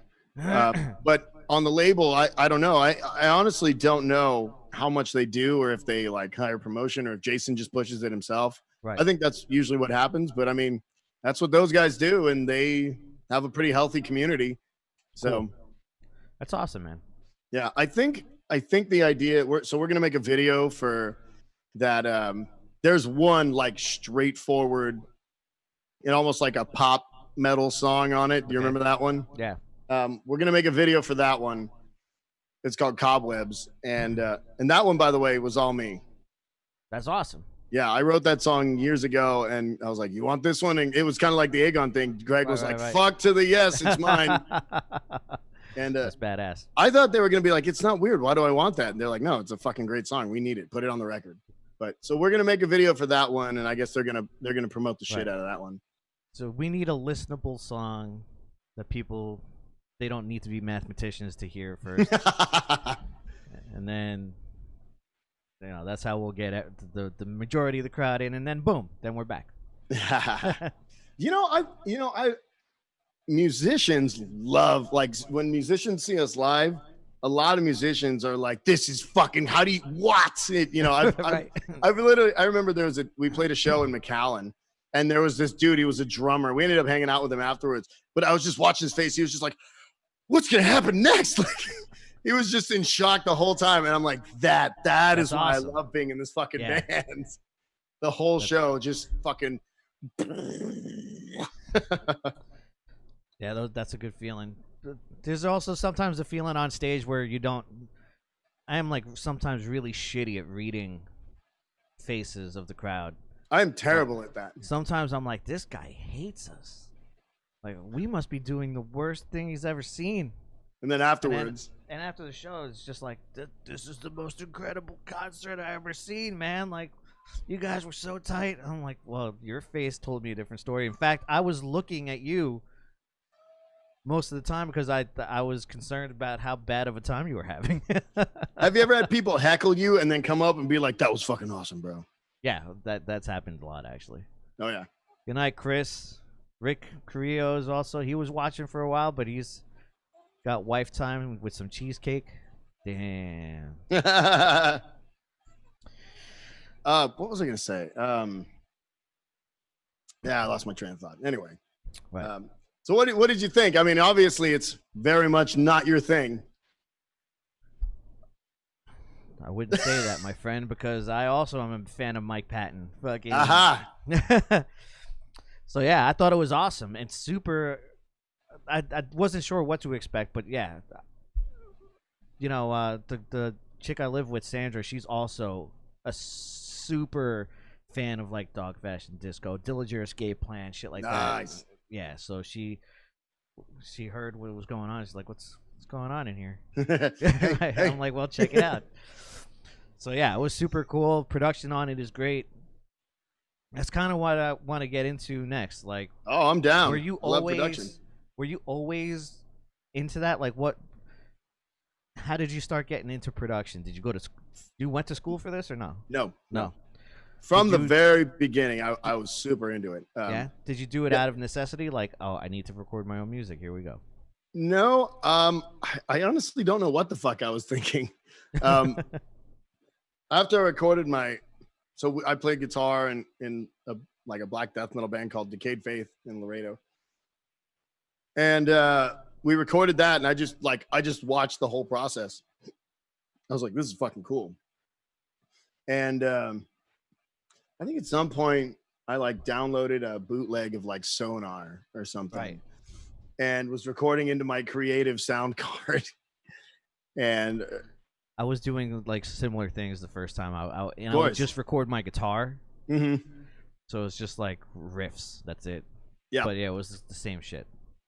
Yeah, I did a lot of that, and at some point I bought a little like standalone recorder and recorded a couple bands that way. I don't know, it was something that I enjoyed, and I started learning more and more about it. So I'm like professionally in my day job, I do live events. I'm an audio engineer. I do Right. like corporate events, and I do some bands and stuff too. But I used to work in when I was in high school, I was a stagehand. Like the first gig I ever did was Aerosmith. Jesus. Yeah, and so I was like, unloading trucks and pushing the console to front of house and hanging lights and shit. And at some point, the guy that I was working through to do all that shit said, "Hey, man, would you come work at this community college? They're doing a play and they need somebody who can follow directions." I'm like, "Yeah, sure." So I went and I can follow directions. yeah, Right. I mean, that's a thing, man. People Yeah. can't fucking follow directions. Trust me, I know. But I started doing that, and when I met the technical director, he's like, "I like this guy. He's trainable," is the quote that I heard. So when he found out I knew a little bit about audio, he's like, "Dude, we record everything that happens in this theater." They had a Pro Tools rig, and he's like, "We need somebody to mix it down for us." And back then, Pro Tools bounced in real time. Yeah. So you're talking about a fucking 4-hour concert that needed to be chopped up into songs and then bounced in real time and then burned to CDs and cataloged. So I spent weeks and weeks and weeks just up in the control room bouncing through stuff in Pro Tools. And he kind of started like, "Hey, well, let me train you on lighting and let me train you on audio." And I really dove into the audio, and that's how I started doing the live thing. And they just kind of went hand in hand.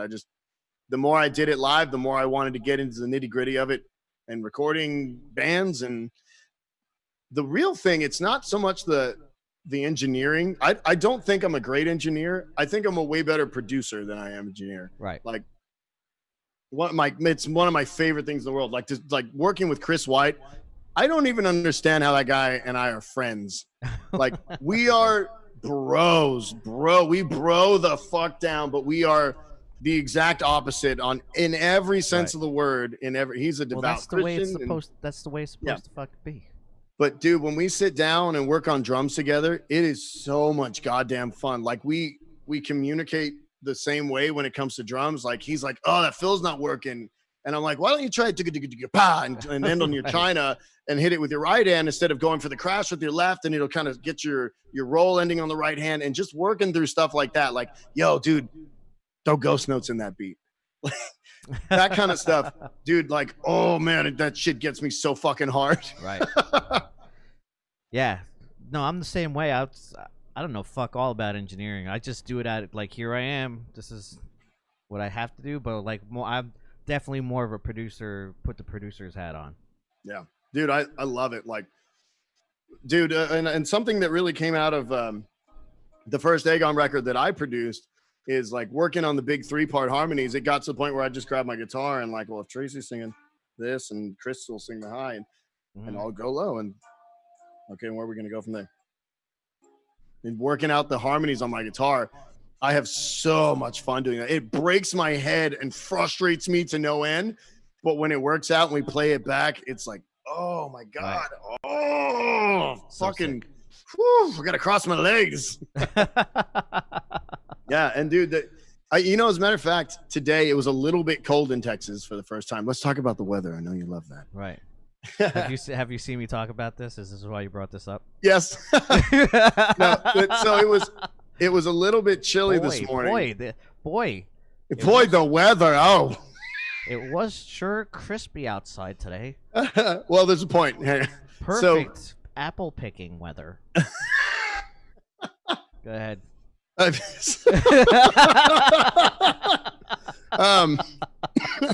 So anyway, so it's always hot here, and this morning after I dropped my kid off at the babysitter, I was heading into work, and I was like, dude, it's chilly. You know what? I feel like listening to that record. So I put on One Last Grasp at Hope, and I started listening to it, and all of these memories from like, because there was like snow outside while we were recording it, and his little control room gets really stuffy, and so we'd take these breaks and go outside, and I'd be like sitting there with a beer shivering in like 20-degree weather while fucking everybody's doing their thing. And it's like, it brought all that memory back. And I was just remembering everything that we worked through. That record we recorded it in like 4.5 days.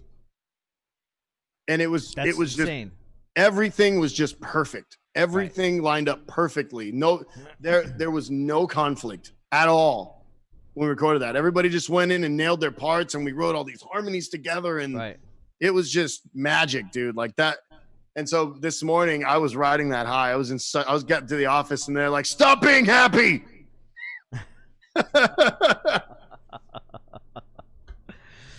In office, because I've been doing office gigs now. But anyway, yeah, dude, the production of it is, I don't know why, man. I just and you know what? I don't think that there are other kinds of producers. Like, have you ever seen the movie Begin Again? Yes. Oh my God. It's like my drinking movie. When I get hammered and my wife falls asleep, I'm like, is she asleep? Sick. I'm putting it on. Yeah, here we go. But that scene where Mark Ruffalo's hearing her just playing acoustic guitar, and you can see him go over, and then the bass picks up and starts playing, and then the cello goes and the piano goes. I can't do that. I don't hear the arrangement. I'm more like blind. I'm more feeling in the dark, where like, man, it needs something, and I'll pick up my guitar and noodle. And like, you know what? Maybe that should be vocals, or maybe that should be like a keyboard part, and I just add it until it feels right. Right. Like, do the beginning of Move Along. There's keyboard parts that are hidden in there that I did, and Ken played his upright cello bass thing. That's badass. Yeah, dude. I did some like strings on it, and yeah, dude, that song I fucking love, man. Yeah, I'm glad you said you like that, because nobody names it as their favorite song. I love that song. It's a great fucking tune, dude. Oh, dude, yeah. To me, that sits right next to like Love Like Blood, Carve Out a Heart. Right. Like, I don't know how anybody can be like, oh my God, I love Like Blood, but you know, whatever. Fuck you. When is enough? Because you're talking about adding shit. Like, when is enough? When do you walk away from like, all right, this is it? When it feels right. I mean, yeah. when I'm happy, I don't know. I don't know how to explain it. Like, sometimes, you know, it's funny because I hear people talk about that kind of stuff. Like, they're very purposeful about it. They're like, no, that bass line crowds the cello. Nope. and they're like, nope, there's a minor third off of the ninth, and right. No. And yeah. I that's not me. I just I don't get too nitty gritty like that either. If it's no, I mean, good, I can, and there's times that I have, and Tracy and Chris fucking hate it when I do that. I'm like, no, bro, that's a second. We're not doing that. It sounds like shit. But no, it just feels right, you know. And honestly, most of the time, much to Tracy's chagrin, yes and no, but most of the time we record kind of the meat and potatoes, everything that we have to record when we're all together, we record. But all of like my backing vocals, I usually even do them at home. Right. And that's when I really start fleshing stuff out, and I'll be like, hey guys, I added this entire section into this song. What do you think? And I think like almost every time they've been like, oh shit, that sounds like Queen. Oh fuck, let's do this. And Right. That's awesome. that thing, that vocal part at the end of Give Up the Ghost. That just be on your, when Tracy's doing it, just be on your way. That kind of chanty thing. When he did it on the record, I was like, it sounds big and it fucking fills everything up. But after that, as that fades out, I was like, that was such a big crescendo and it got this big energy and then it just dies. There's nothing to carry that energy on. And so I was like, let me add a little thing in there to keep people's attention until he hits you again with that big scream. Right. And that's usually how I work. Like, especially for Aegon stuff. Aegon's a lot easier to write for, to fill out than celebrity stuff. I've never had like too much of a like. The only person I've ever really had to collaborate with was Joe. Right, and that's super easy because I write the way I write and he wrote the way he writes. We were both good at our own things, and you know, just get out of my way, I get out of his, and like I'll show him my stuff, and you know, that it was never, I don't know, the collaborative process was never like that. I don't even know what it's like to fucking have so many like chefs in the kitchen per se. You know, it's not necessary. It's not a free for all for sure. Like, I hate to put it this way, but when I'm when I'm at the helm, I'm at the helm. Right. And part of the job of being a producer is emotions and attitudes and the vibe in the room. Yeah. So like, I will be really blunt about it. Like, Chris, you're killing the vibe. Get the fuck out of the room. I mean, not that Chris does that, but I mean, his name was just the first one that comes up. Like, man, there's a story I could tell you, but there are times when people, like, if you don't know how to look for things like that, like people who have to do more takes and the things that you're saying are not productive, like you can poke somebody and be like, bitch, I need you to fucking try harder. I need this out of you. I know you're getting frustrated, but it's going to be worth it. Deal with it for a minute, and then you're going to be happy, and we're going to drink beers, and you're going to be fucking glad we did it. Yeah. So chill out, take a breath, let's do it again. And when you're trying to do that with somebody, and there's somebody in the room who doesn't know what's going on or what you're trying to do, and they're like, that sounds like shit, bro. I'm like, dude, go make me a drink or fucking something. Right. That's not what we're doing here. Yeah. Right. Yeah. So I forgot why I brought that all up, but yeah. So managing emotions is a big part of it. Totally. Yeah. It's, I remember just being doing Plastic Smile and just me and Joe both in there. And by the way, I fucking love that recording. It's like I need to pick which battles that I'm willing to fight harder than others. Mm-hmm. Like, this one's a no fucking sell. Like, I am not even backing up an inch on this one. But I can't do that to every fucking idea. Yeah. So like if he says something where he's really adamant, like, I'll give him that one so I can have this one. You know what I mean? Like, I can be a dick about things. There's nothing that is just an absolute no-go for me. Right.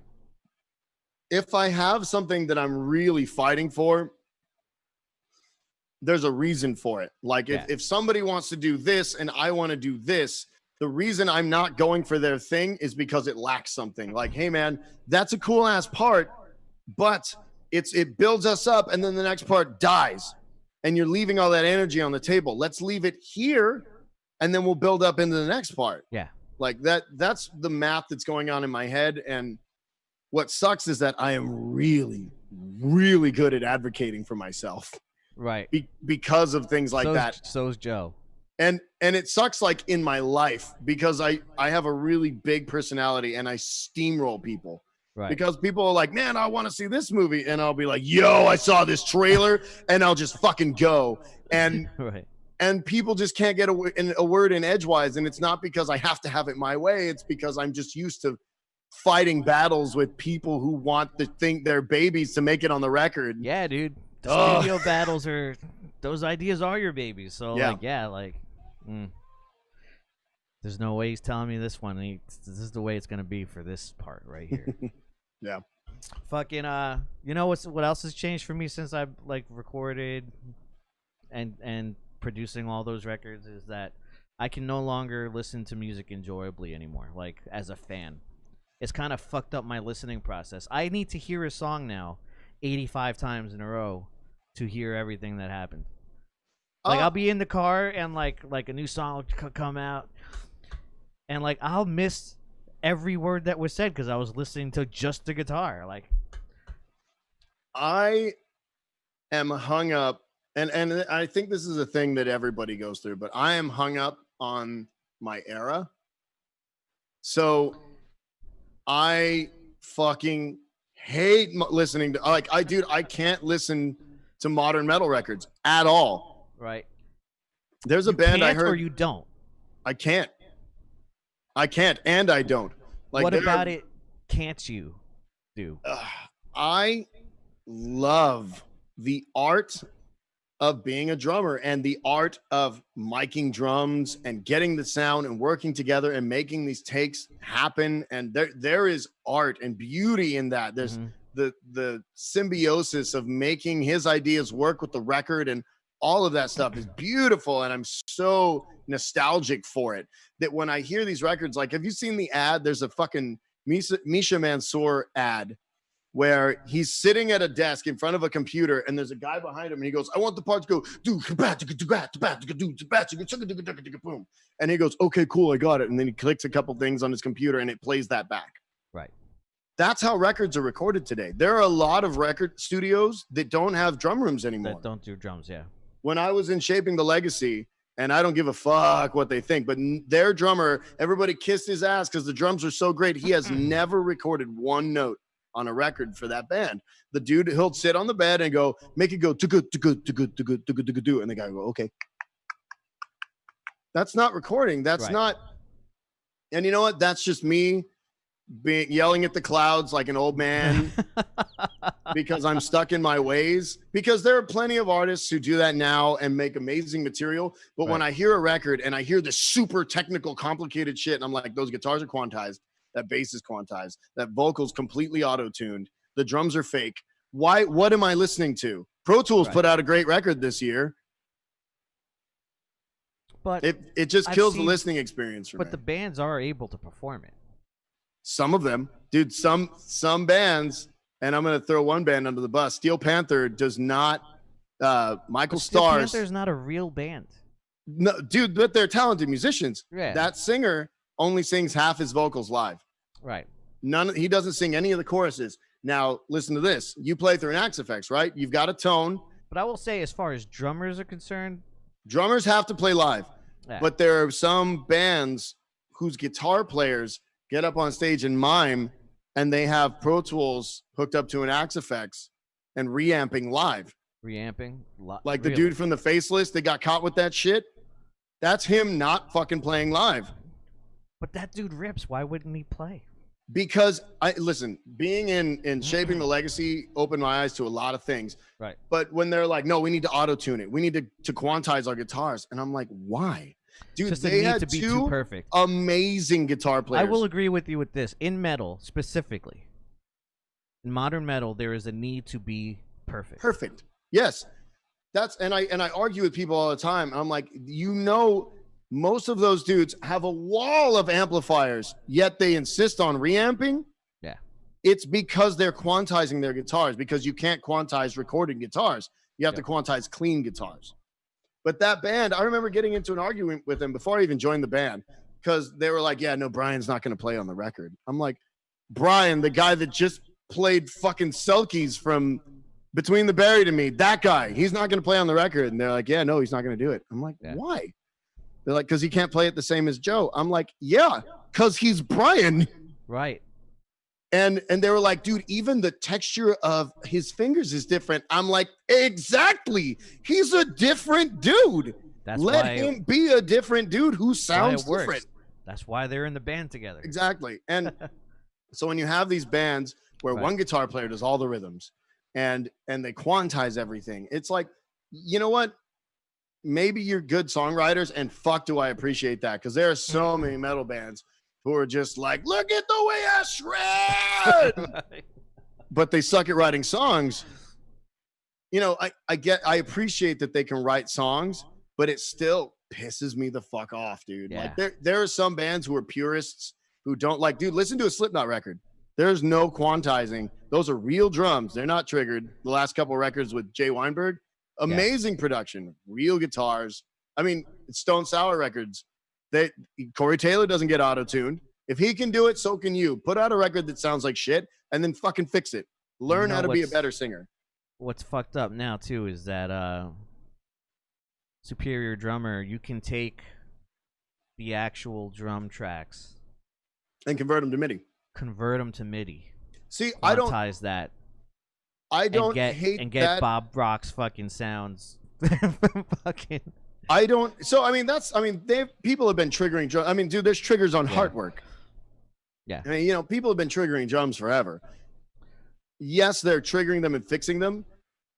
Dude, you know what? I'll tell you a story I read. I have the it's in here somewhere. The $150 And Justice for All 30th anniversary edition. That's like this fucking big. Right.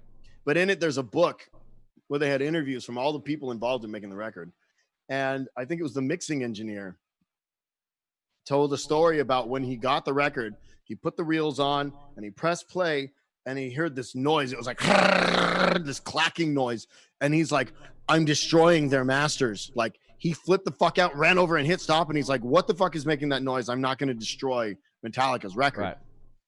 It was so to edit and quantize drums back in the day, they would have to literally go in. They had a guy with headphones on sitting there at the reels, and they would solo the kick drum and they go thoop, thoop, thoop, thoop, thoop. And then he'd take a little grease pen and go, and then they'd roll and they go thoop, and then he'd take a grease pen and go, and then he would take those and measure it. Okay, it's 120 beats per minute, so that means quarter notes are a fucking eighth of an inch, and so they would have to cut them. And those guys were scientists. Yeah, so they actually did that shit. They edited drums in 1988. Mm-hmm. Master of Puppets was recorded 30 beats per minute or something like that, slower. So they tuned down. So they recorded it at full speed, tuned their guitars, or slowed it down, tuned their guitars to that tuning, recorded it, and then sped it back up. You're ruining people's image of Metallica right now. You know, they can totally fucking play that now. There's a lot. I'll tell you what. There's a lot of shit that I record. Is that a true story? They've recorded that. Is that true? I'm pretty fucking sure. I forget where I heard that. I think I heard it from the engineer, like on an interview. That? Rasmussen? Who? I think so. I'm pretty sure. I'm gonna have to read about this because I've never look heard it up, that story please. in my fucking life. If I'm wrong, prove me wrong. But anyway, my point is that augmenting a real drummer's performance has been around forever. Yeah, it doesn't upset me as bad as cutting drummers out completely. Right. That upsets me. They're really tough to work with sometimes. Well, musicians are tough to work. People are tough to work with. Right. They have their wants and needs, and you can't slap them. I mean, dude, there's where are you going to draw the line at difficulty? I mean, you gotta compromise somewhere. I learned a long time ago, because when I started writing and recording my own stuff and programming my own drums, I can play a little drums, and the mechanics of drums are well within my, comprehension. I always make them fucking bare bones. Like, there are parts that I think need to be there, and I'll be like, okay, this is something that I'm putting in intentionally because I need it to be there. But all the drummers I work with know that when I write something, I'm leaving it wide open for them to say, I'm the real drummer. Let me make this better. Right. It's like Ken on bass, like from A Gathering of None. I never write a bass line and expect him to play it, because that dude is Cliff Burton with an MD. Yeah. That guy can fucking shred. Rips. So anything I write, I'm like, here's the song. Ken, do your thing. Chris, Yeah. do your thing. So, I mean, you have to, there is something to be said about getting somebody else's head on it. And if you're just sitting there programming the drums on your record, Yep. why put out a record? Just put out a demo on SoundCloud until you get a goddamn band together. That's exactly what I'm doing. There you go. But yeah, no, you're right. When I was involved in that process, I would write those like pre-production demos, and it would just be for Plastic Smile, just like your basic. Yep. And that's all it would be through like the whole fucking song. And yeah, it doesn't need to be more than that. Matt Johnson would fucking come in and play how he played, And what a fucking killer drummer that dude is. Yeah. So at that underrated because people don't know him. You know what I mean? Like, dude, at that show in New Jersey, the picture of us, that fucking show, I got hammered and he was there, and I was like, bro, I'll pay you money to play on my record. True story. And he's like, I've never played for money. I'm like, what?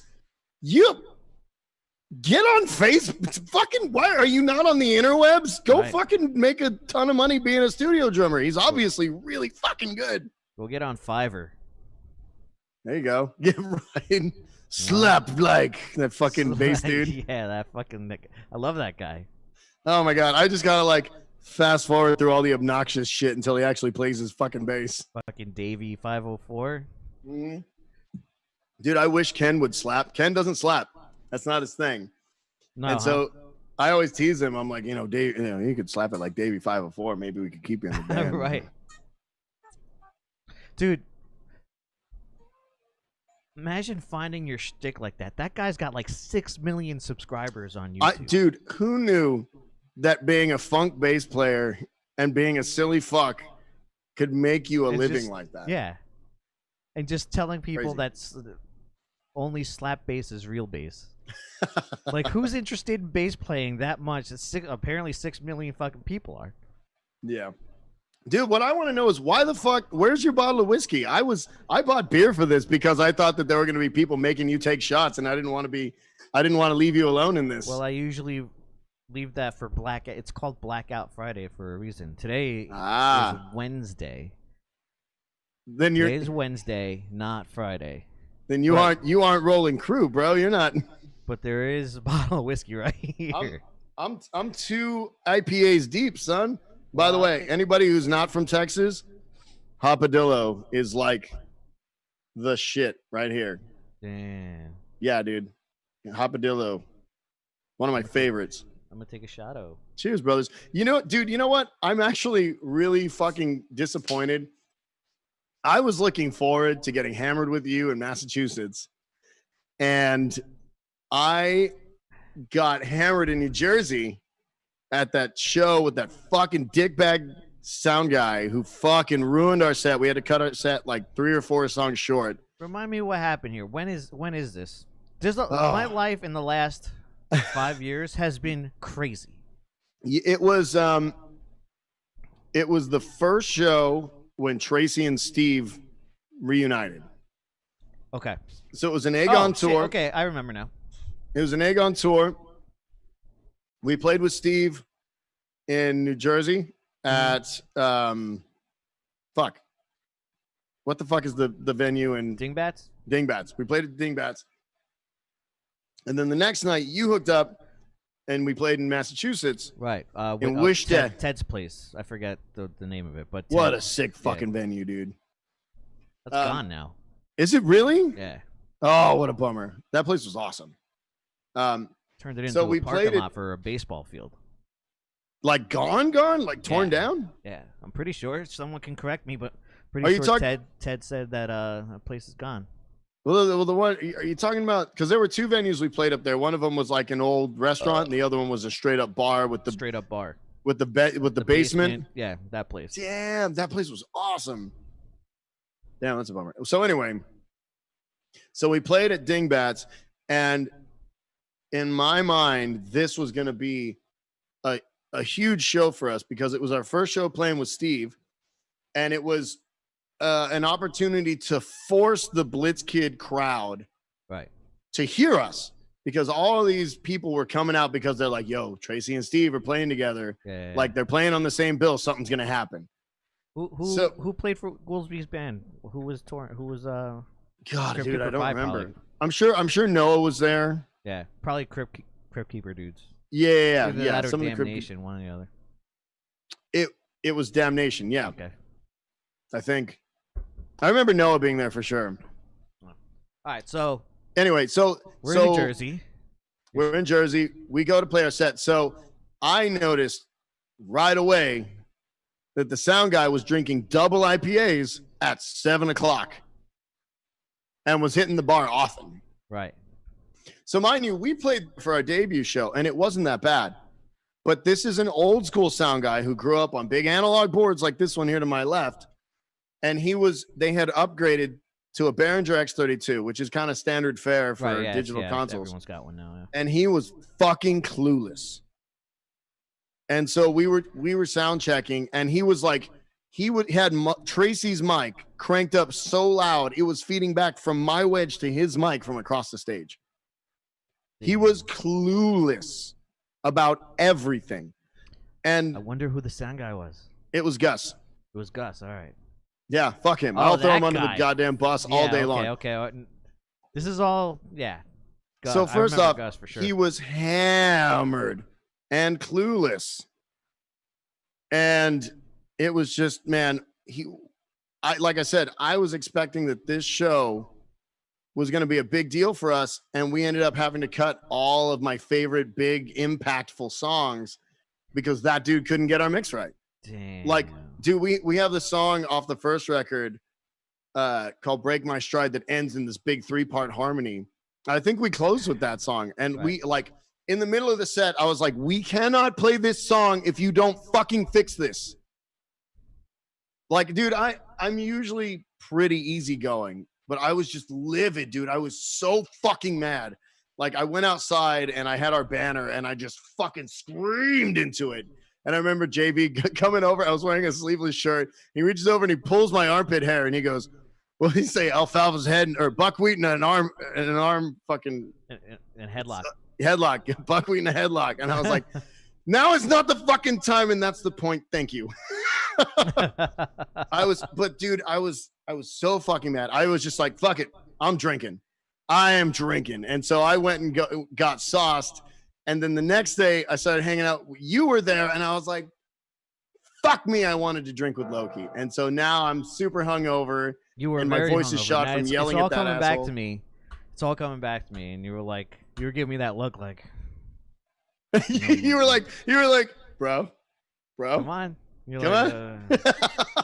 And it was like the perfect scenario. We're hanging out in this underground green room. Like that's the rock and roll life, is hanging out under there getting hammered and playing rock and roll. And I couldn't do it. I was just too sick. And you're like, I can't. Yep. I did it last night. I'm like, I just came off the road for 6 weeks and you can't fucking. Yeah, dude. Oh, man, I was so bummed about that. But I'll tell you what, I cried when Blitzkid went on stage and started playing that night. After dealing with all that shit with Gus and ruining our set, they started playing Pumpkin Patch Murders, and I grabbed Jeff and I was like, "Oh, ever!" I everybody. Dude, yeah, it was, dude. I'll tell you, man, like, it was so cool. Like, that was even though I was drunk, that was such a great experience. Just watching those dudes, it brought back all that love for all that material that I had. It was just like it touched my soul. It's badass. Yeah, man. I'm happy they're doing it again. What's your views on them doing it again? They should have never fucking stopped to begin with. Right. That's neither here nor there. I got on Tracy for that already. Yeah, no, I heard it. And I had that conversation with Joe, and I've had that conversation with Tracy too.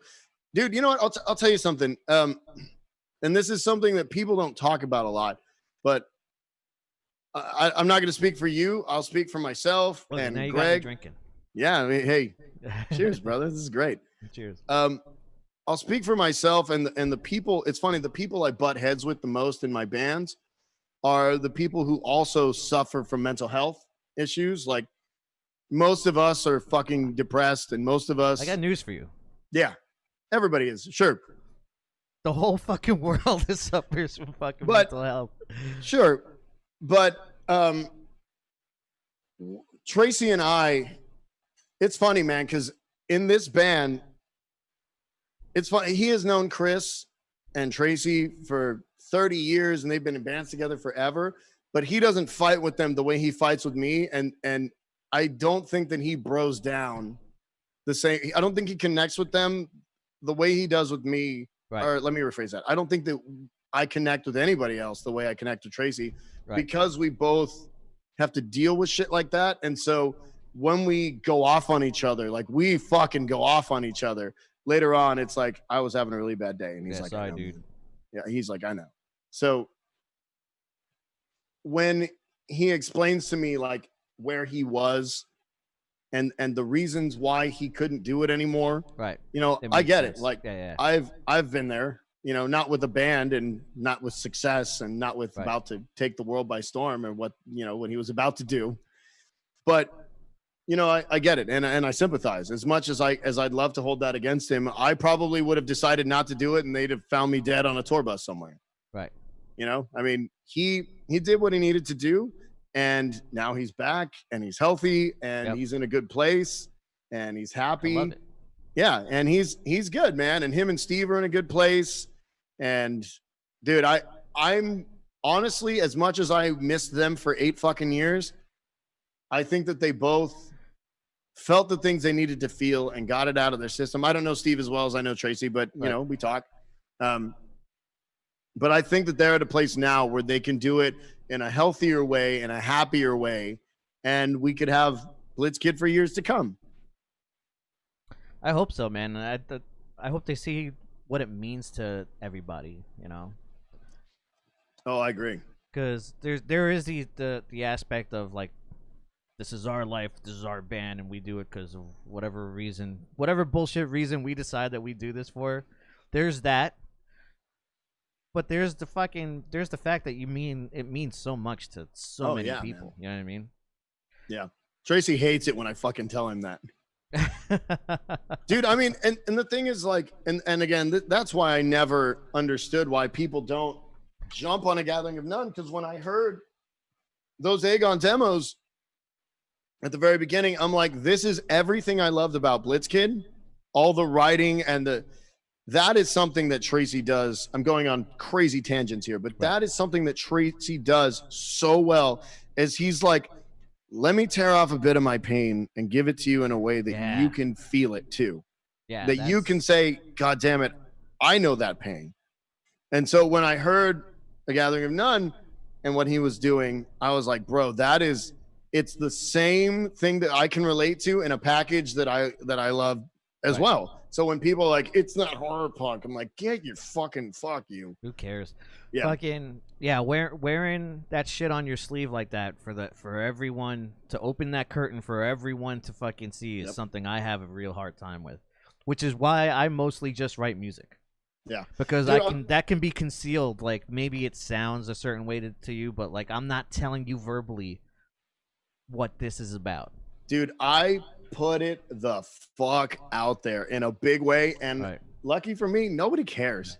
Nobody cares to read my lyrics. Nobody cares to know or dig into how the fuck I feel. Like, dude, that Celebrity record, there is some just brutal. Well, now I'm gonna be listening. Yeah. So I'll Justin really needs help, dude. So I'll dive into one of them. So there's a song on the first song on the record is called "The Garden." Right. So I have 2 kids, as you saw. My line of work keeps me. It's like being on tour. Like I was out of the country for almost 2 weeks last year. Right.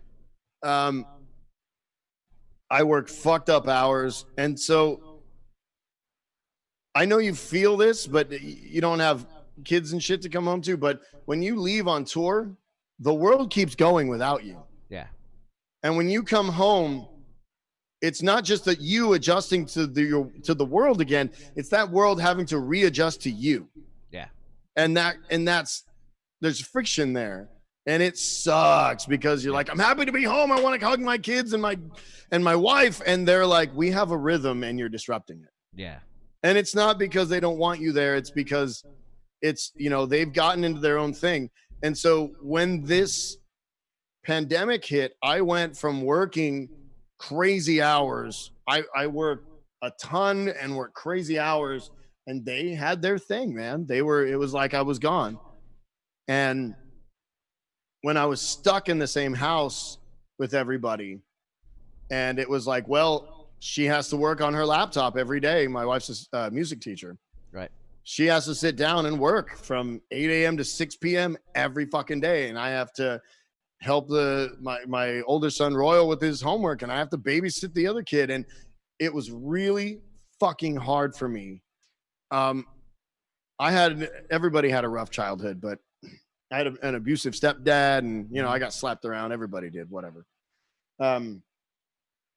So parenting and being a good father has always been important to me. And in that time, I was fucking failing at it, and I hated myself for it. I fucking hated myself for it. And I wrote a song about, so the chorus is, here in the garden where we harvest misery. You can stock up on the doom and gloom. We can make it just for you. It's such a shame the way it all came down. So it was about, like, I'm planting the seeds of my sadness with how fucking shitty I'm being and how poorly I'm doing as a father. And now I'm fucking harvesting all these fucking plants are growing from all this disgustingness that I'm planting. It was, dude, in the verses, the lyrics are just awful. Like, well, Jesus, bro. Yeah, dude. I mean, now listen, I got it out. The inner workings of your brain are a scary place, huh? Dude, did the second verse is, did you break hearts and leave them to rot in their blissful bodies, planting weeds where there once was none, contaminating the landscape with my fucking filth. Like, I'll tell you this right off the bat. Bad dads don't think about this stuff. I know. Bad dads don't care. I know. You know I hear that a lot. And but my dad, listen, was never there at all. So yeah, what you're doing is that you care. So yeah, I just it weighed on me really heavily, and I fucking hated myself for it. And I wrote a song about it, and shortly thereafter we adjusted and everything got better. Yeah. But honestly, I relish the bad moments. Like, I love it when it rains and it's cold and it's miserable. Right. It makes me feel like shit, and I just want to put on Tom Waits and drink a strong beer and be sad. I totally feel that. We're American men. I used to get like people were like, "Yo, you're all right." I am. I just want to do this right now. Yep. Can I just do this right now? Like, I'm okay, but I just really need to do this right now. Which is put on Alice in Chains and and leave all the lights off and just fucking think about it. Drink whiskey and dude. I've tried to analyze myself, and figure out why I'm like that. And I think it comes, and why I even like the music I like. Like, I like miserable fucking music. Right. I like music that makes me feel fucking sad. And I write music that makes me feel fucking sad. And I think it's because as American men, we are not supposed to feel. We're supposed to fucking suck it up. Right. And be hard. And it's hard for me to make myself feel something. So to be able to, I don't think watching it. I could see where you say that's an American man thing, but I just think that's. You think it's just a man thing? No, being an adult. There are certain things in your life that, like, bro, I can tell a sob story, or I can just fucking suck it up and try to be and try not to let that affect me negatively. And I don't think that's sometimes your responsibility to take that off. You can't show all the time that you're hurt, because you have a responsibility to other people to fucking not be hurt. Yeah. It's a weird thing. It's more about being an adult than it is being a man per se. You know what I'm saying? Well, I think that the pressure to be strong. Yeah. As a man, like, men. So the statistics are fucked. Like, men are more likely to commit suicide of a certain age group, and it's men are more likely to be depressed in some age groups, and the statistics are fucked. And it's because men don't say, "Hey, bro, like, let me tell you about my feelings." It's like, "Get off me, faggot." Like, Right. dude, that's Right, the yeah. that's There's also a lot of that. You're right yeah. about that. So not only are we taught that growing up, like, did your dad ever hug you and say, "It's okay, bro, feel your feelings"? Mine fucking didn't. Right. And so that's something I definitely try to do with my kids. Is it's like, hey man, sometimes you're sad, but right now I need to take a deep breath and we're gonna deal with it. Right. So like I'm trying to balance those two things, like being an adult, being strong, controlling your emotions, but it's okay to have feelings. Yeah. So I don't want him to have to, like, dude, I honestly think, and there's a song on the last Celebrity record where I was trying to, it was called 5 o'clock, and it was me trying to work out why I like drinking. I like beer as a hobby. Like I love beer as a hobby. Like I love different kinds of beer. I love following the seasons with beer. Like, yo, right. Winter lagers are in. What the fuck? But I'm very aware that it pries open my feelings in a way that I can't. Or maybe I can, but I have a really hard time accessing when I'm sober. You know, like there are times when I just want to grab my wife and be like, I fucking love you. My wife saved my life. Right. Like I would not have lived to be 25 if I hadn't met my wife. But there are times that I'm so locked up in myself from years of be a man, shut up, fucking man up, that I can't do that. And when I drink, I just don't hesitate. Like, woman, you are everything in the world. She doesn't believe me when I tell her that. She's like, you just say that because you want to fuck. It's something like that.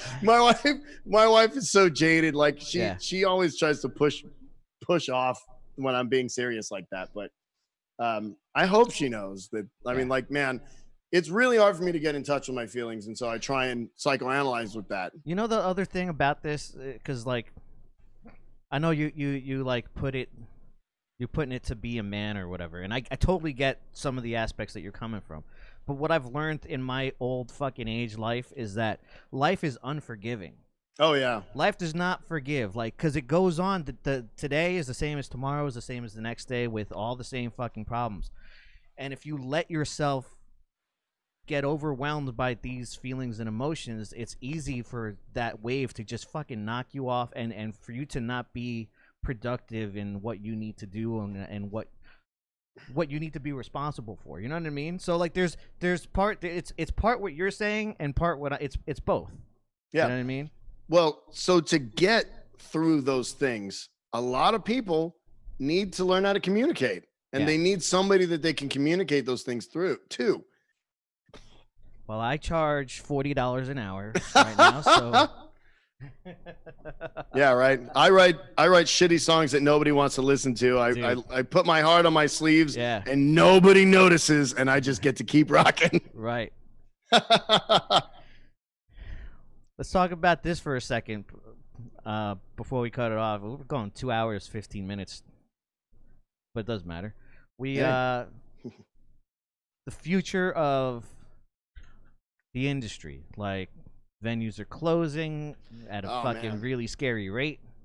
Yeah, dude, and as somebody who works in that industry, it's fucking terrifying. Like, I know all small business are closing and having everyone's having a problem, but my expertise is in the music industry, so I'm only going to talk about this for right now. 40% of venues will close, and that have closed will not reopen.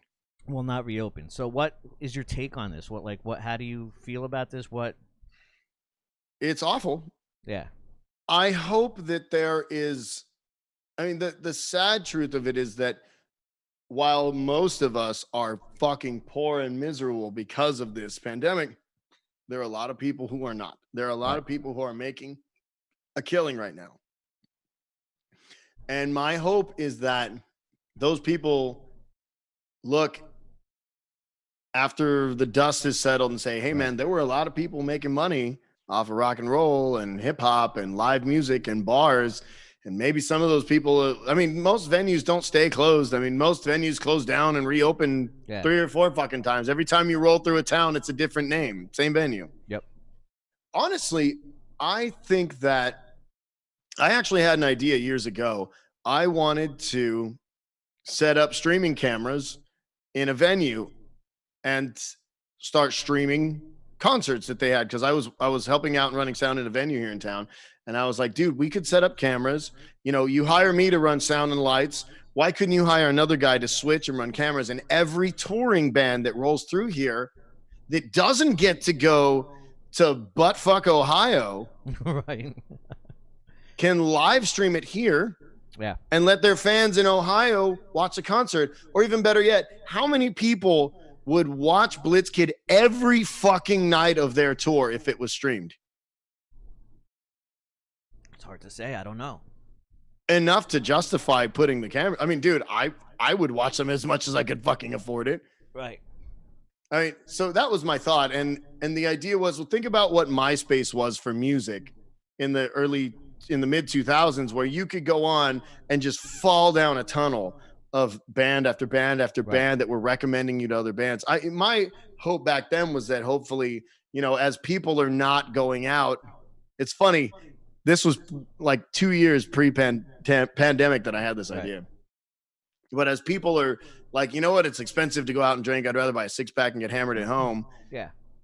Maybe I could pay $5 and watch a band I like. It's cheaper than drinking at a bar. We were going to, when we were 2018, we were going to do live streams of every concert, and that was going to be the Patreon. Nice, yeah. You know what I mean? Because, yeah, like, people are interested to seeing something every night. But at the same time, like, for example, I just saw Darkest Hour. They did a special event to save, like, venues. They recorded a live concert. How many times can you see the same show over and over again? You know what I mean? Like, yeah, because now the audience is the audience. It's a worldwide audience, not a regional not audience. Right. So it's tricky. It's weird and tricky. Yeah. Well, I mean, honestly, at that point, you got to be a band where you're like, hey, man, if we're playing 12 songs tonight, we need to have an 18 song set list, and we're going to rotate a different song out here and here every night. Yeah. I mean, I'm hoping. And there needs to be like a hang session with that. Like oh, yeah, totally. Like, where the band sits down and does a Q&A or some shit. Like, it's, you know.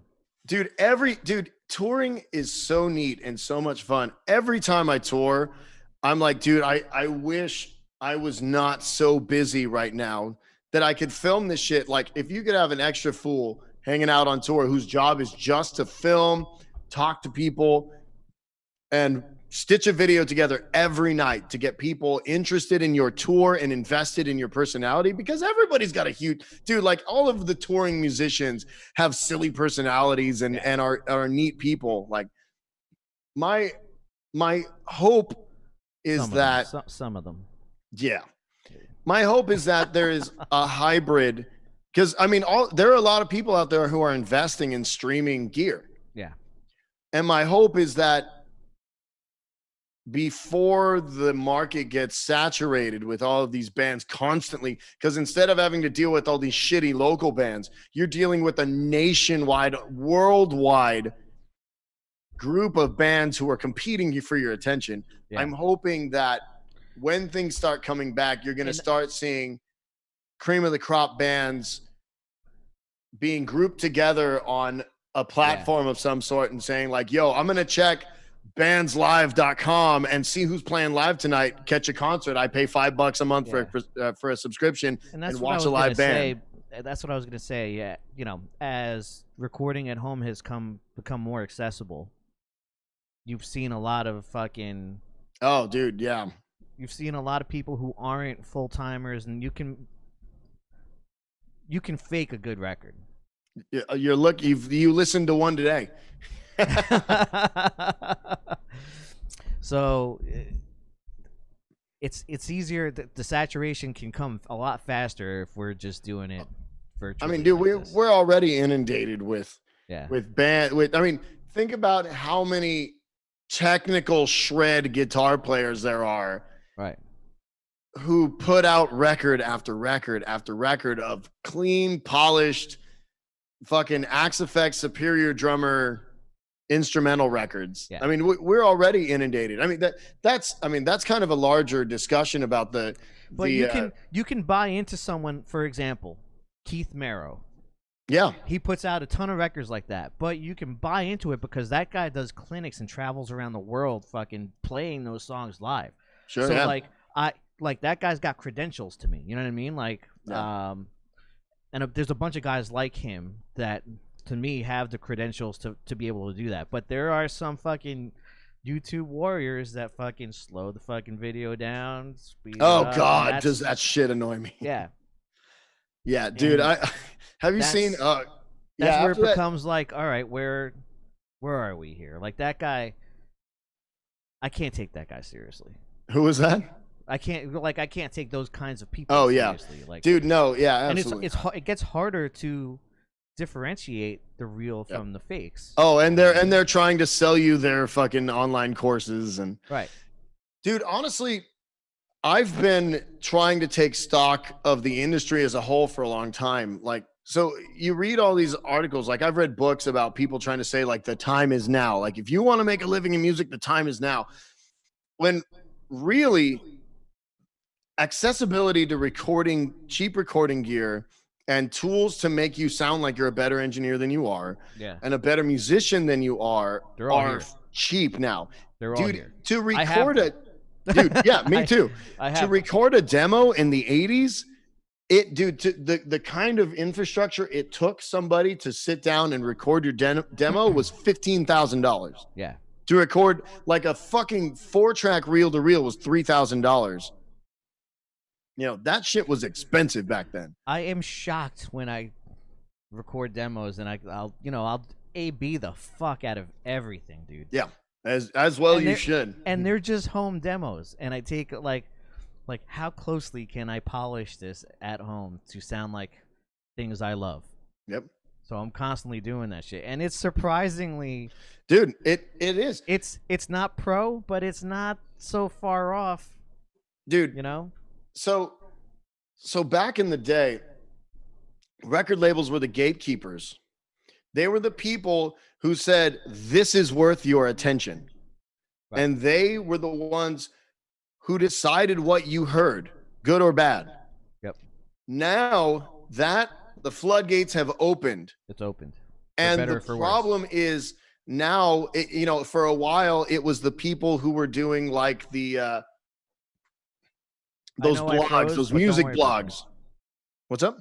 I said, I know I froze, but ignore me for a second. Okay. For a while, it was the people who were doing or even like Facebook profiles where people who would be like, MySpace, who would be like, you need to check out these bands. These are my top 8 bands. You need to look at them. And it was for people who were doing music blogs for a while. And now the gatekeepers are the people doing Spotify playlists. But really, the democratizing of music has spread it so thin. So now there are people playing Norwegian symphonic gent core math that can make an okay living or take up a piece of the industry. The state of the industry before COVID was that there will never be another Metallica. There will never be another Guns N' Roses. In 30 years, we're not going to be going to stadiums to see our favorite bands. We're not going to see them. They're not going to exist. The bands that we love today that are new and modern are not going to be the people who are going to be able to make a living and retire. There's never going to be another Rolling Stones. No. There's never going to be a funnel that takes all of the music and says, nope, these are the people making it to the top. Yeah. So I think that somebody somewhere is going to have to find a way. You're just making me want to quit right now. I'm just going to quit. No, but here's the thing. I'm going to go fucking. Here's the thing. At a cemetery and digging ditches for everyone. But tell me this. Do you think Axl Rose deserves a fucking $100 million yacht because he wrote some cool songs? I don't know. November Rain is pretty epic. I fucking hate Guns N' Roses. I want to meet it in the middle. Like Have you ever written a November Rain, dog? When you write Fuck a you. November Rain, come talk to me. All right, shut up. Yo, when you got dolphins in your music video, come talk to me. Hey, I played on Move Along. Hey, what's up? I think that there's a middle ground somewhere, and the foundation of that needs to be laid. Like, I think that Bandcamp is a great tool for people because Spotify exists to turn a profit for that. I mean, did you hear that dude say like people are gonna have to fucking adjust? Fuck you, man. You're worth $6 billion. Dude, Celebrity Sex Scandal has, I think, 300,000 plays on YouTube alone, and I think it was worth $11. I mean, that's literally, it is so, it's like I think Spotify is like 0.08 cents per stream. That YouTube is so like disgusting. 0.0008 cents. It's And so those have to be unique streams. So if you listen to my song twice, I don't get paid the same twice. Right. It's worth less and less every time you listen to it. While those motherfuckers make $1 billion off of my work. Yep. Bandcamp right now is really the big thing moving forward, but there need to be gatekeepers in a way. Like, I think that there need to be respected people. Like if you were like the dude, like if you were the singer of, if you were Dax Riggs, the singer of Acid Bath, and you were like, yo, these are the 5 sludge records that you fucking need to hear this year. That would be able to point people in a direction. I mean, I love sludge metal, but I have not heard a good sludge record aside from White Swan, which you should totally check out. I have not heard a good sludge record in 5 fucking years. Right. Because who's going to put that shit in front of me? There are 10 million bands vying for my attention, and I just don't care to go looking for them. Yeah. It's tough, man. It's tough. And now with COVID, we can't go out and force people to see us. Hey, you want to go see fucking Michael Graves? Well, you got to sit through my goddamn band today. And hopefully you'll buy a CD and remember us. And relentless touring cycles, bro. We were I was on the road for fucking half the year for 5 years straight. But it's fun though. It's fun, but goddamn, like the increment, like I saw incremental growth, but it's a lot of work just to grow a little bit, you know, like I don't know. I don't know what fucking do you know who Psycho Stick is? No. Wait, I don't know. They're like a comedy metal band. They're like the hardcore version of Steel Panther. Like they have a song about beer. Beer is good. They have like they're a cool band. You know, that's the first fucking song that popped up when I looked it up. Beer is good. They're a fucking funny band, dude. Like they have a song called "The Root of All Evil," and it's about going to the dentist. Damn. Dude, yeah, they're a great band. They're all good dudes. I ran sound for them a couple times, and they toured with Dog Fashion Disco. But I was talking to them about touring, and they were like, "Yeah, dude, we were touring the same markets 3 times a year, and it got to where there were less and less and less and less people at our shows because it wasn't special anymore." Right. So there's a balance. You can't like, I'm going to tour nonstop. Well, you know what? You're not going to have anybody at your shows anymore. That's the I guess the one special thing we had, or I guess we had a little more access, is that we would only tour the market once a year. Yeah. So we would tour the U.S. once a year, Europe once a year, South America once a year, even Australia once a year. Even if Graves was more busy than that, when he came back through, it was an acoustic thing or a different thing. Like, different thing, and that's important. It's got to be different, fucking the next time around. Dude, I want to say something, and fuck all of that dude's politics, but I was so much on board when he did his chill stuff. I love it.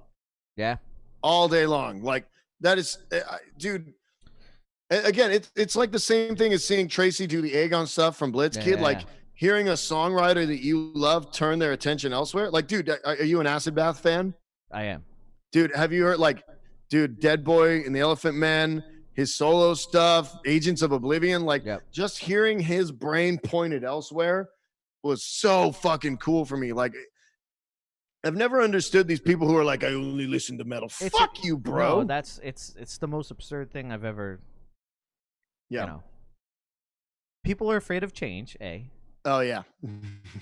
And yeah, I don't subscribe to like this isn't metal enough. What the fuck is this? Off. Like I fucking love everything, man. Like dude, I'm learning Adele songs on the piano. You know what I'm saying? Dude, like, have you ever heard of a band called the Pierces? Say it again. The Pierces. No. They are everybody hates me. Everybody that I know fucking hates me. On my 2019, this is what you listen to on Spotify. They were number 1 by like 80%. Really? So it's two sisters who like just used to write acoustic songs together, but then they started adding this like dark instrumentation. And dude, they sing together and harmonize together. They just write. Remember what I was saying about songs that make me feel? They just hurt my soul so much. Yeah. There's a song on their 4th record or something called I Put Your Records On, because the guitar player was dating a musician and he's like, check out my new CD. And she put it on and she was like, I really hope he wrote a song about me. And she was heartbroken because he wrote all these songs that he wanted to touch the world with, but none that he wanted to touch her with. Right. Yeah. And I was just like, oh my God, how has nobody ever written that before? Oh, it breaks my heart. That's the beautiful thing about it. Dude. Yeah. Like I like it when artists I love challenge me. Right. I do. Like dude, you know, I'm a huge Black Label Society fan, but from, was it Order of the Black to the last one, I forget what the fuck it was called. There was literally no change to the formula. There was no difference in his vocal performance. There was no difference in the riffing. And I was bummed. I was like, these are cool songs. A lot of those bands have the same problem. The Deftones just came out with a record. It's the Deftones. Yeah, exactly. It's not bad. Yeah, but it's nothing new. The Deftones. Dude, tell me, best, I think, I'll be honest, I don't like that band. Man, but Diamond Eyes? I have... It just came up to my head. It's a double-edged sword because if you go too far, you stray too far away, you alienate your fan base.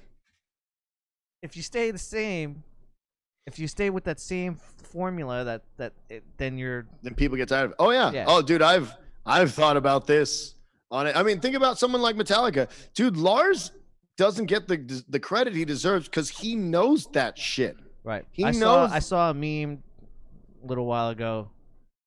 It was that 2020 is still slightly better than the snare drum on Saint Anger. On Saint Anger. No, I agree. But that dude makes decisions based on those things. Yeah. He says, you know what? If we stay the same, people are going to get fucking bored.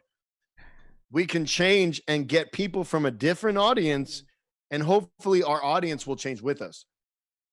And I'll use another example. When I was 16, I was a huge Avenged Sevenfold fan. Right. Waking the Fallen is still a fucking huge record for me. 100% agree. I know a lot of people are like, oh, you like it? Avenged Get the fuck out I don't care. Yeah. Those fucking the first 2 records before they signed on to what was it, Warner Brothers? Well, yeah. Well, I'm getting there. So before they signed to Warner Brothers, those records are amazing. I loved Waking. Oh yeah. Yeah, me too. So I love. In fact, that changed a little bit of my songwriting. Yeah, totally, dude. That band made it okay to be technical and fucking shred and write about breaking little girls' hearts. Stop it! Stop right there. Because I agree. For a long time, aside from like your quintessential bands. New bands stopped, even metal bands stopped soloing. Oh yeah, like soloing was gone from music, and I largely blame Kurt Cobain for this. I love Nirvana. But I hate the aftermath of Nirvana. Well, I mean, here's the thing. Let's not get caught on this tangent. But Nirvana was just a punk band. Yeah, they were not a grunge band. They were a punk band that played slow. I understand, but their impact on the music world was such that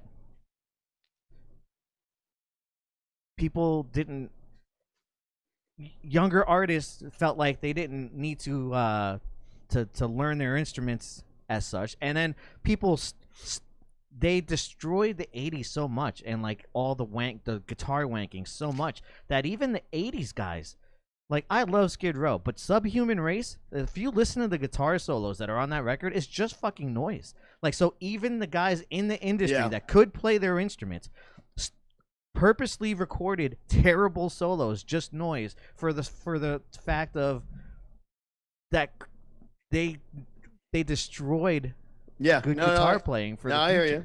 But hey, you know what?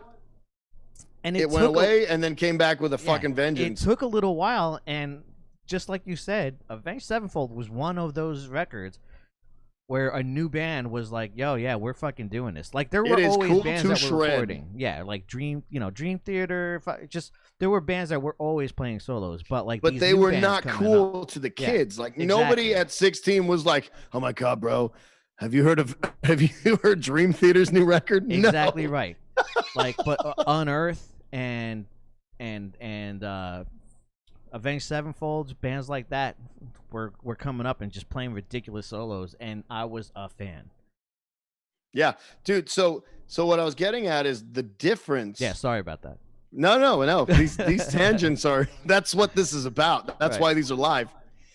The difference between Waking the Fallen to City of Evil is huge. Yeah. Huge. And at first I was like, man, fuck this record. Man, but I want to hear that one song again. Yeah, Sidewinder. Oh, dude, there's so many good, dude. It's one of my favorite records now, but because they challenged me as a listener, they forced me out of my comfort zone, and I had to grow as a listener. Yeah. And that is a gamble that you have to take as an artist. And dude, even the record after that, dude, think about the riffing on City of Evil to the riffing on their self-titled record. When it used to be fucking thrash with clean vocals, and then diddle gung gung gung gung gung into a groove metal band. They went from And Justice for All to the Black record, and nobody fucking noticed. Right. But they did it. Dude, it is a completely different mindset to write And Justice for All as it is to write Vulgar Display of Power. And they did that seamlessly and kept writing good fucking songs, challenging their audience as they went. People talk shit about them because they're popular. Everybody likes to talk shit about popular bands. Get the fuck over it. But challenging your audience. I did lose interest. Like the last record. Oh, I did. Yeah, Hail to the King was terrible. Doesn't do anything for me. You know what I mean? Yeah. Dude, I'll tell you what. The thing that bummed me as a vocalist, and dude, man, if they ever need a vocalist, fucking call me. Well, I guess you're gonna have to be part of the quarantine, dude. Yeah, dude, say the word. Well, I already have to send you a cover of Bits of Skin, so right. I guess we should cover Bits of Skin. Say the fucking word, man. Any Gotham Roads, I can play you. I want to get a drummer involved in this because I'm tired of programming the drums. Dude, but I'm also concerned about like someone giving me shitty drum tracks. That's been the issue with this whole quarantine group thing, is that finding a drummer who actually has his shit set up to record. That's been a real pain. But the thing that bums me about that band is something that I'm running into myself. The vocals on the new Celebrity record are high. I'm a baritone. I'm not a tenor. Right? So to hear me speak and then hear the notes that I hit on that record, it is really fucking hard for me to do that live. And that dude literally destroyed his vocal cords. Dude, he tore his vocal cords. He's had surgery on his voice, I think more than once. But if you listen to their last record and then listen to the vocals on the fucking self-titled or anything before that, he was screaming, tearing that shit up. Right. I think the reason that people started hating on the newer records after Waking the Fallen was that it was so transparent now that they were signing with Warner Brothers that it was so obvious that the formula was going to change that when it did change, it was like, I told you so. You know what I mean? Well, I'll tell you this, Trivium did it too, but they had to backpedal. As a singer, I'll tell you this from my perspective as somebody who screams and sings. Dude, I used to be in a band where I would scream so hard it looked like I got beat up. Like I would blow the blood. Have you ever seen somebody who got choked? Yeah. Like how they blow Yeah. blood vessels in their face? That's how I looked after a set with a band that I used to sing for. I would literally blow the blood vessels in my dude. I'm lucky I didn't die of a fucking aneurysm or something. Yeah, of an aneurysm. Seriously. Especially as drunk as I was. You got me started, bro. Now it's I don't know, it might be trouble now. Hey, I'm 3 or 4 in. I got more, man. But now that I'm focusing more on my songwriting as a singer and melodies and the art of layering and making a compelling melody, screaming is fucking boring to me.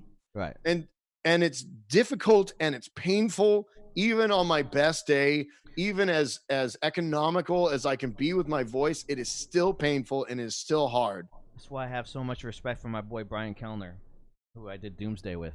Dude. Die, die, die! That guy. Dude. On my way. That guy has a beautiful singing voice. Does he really? Yes. Yet can do that for days and it never affects him. Like I can show you a cover of him doing Mr. Jones, and it's fucking amazing. What? That guy can sing his ass off. He just did a Go Radio cover that's on his Bandcamp. You know what?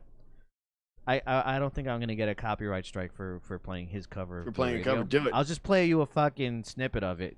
Just do it. And it's him singing. It's awesome. Do it. Well, what I was getting at is, as I have never had to tour as somebody who had to sing his ass off and scream his ass off every fucking day. I mean, doing like, dude, I'll tell you, singing for Celebrity Sex Scandal is like a triathlon. I'm like singing pop and falsetto and screaming and doing death metal growls in the same fucking song. Right. So having to tour on that, man, killing yourself and literally physically hurting yourself every day, I fucking get it. And I could see the dude from Avenged Sevenfold saying, you know what? I'm tired of hurting myself. I like writing songs with clean vocals. I'm going to do it. Trivium tried to do that shit when they did their Wannabe Metallica record. And everybody... I actually did not hear that. Fuck, Shogun. No, Shogun was the one after that. No, what was it?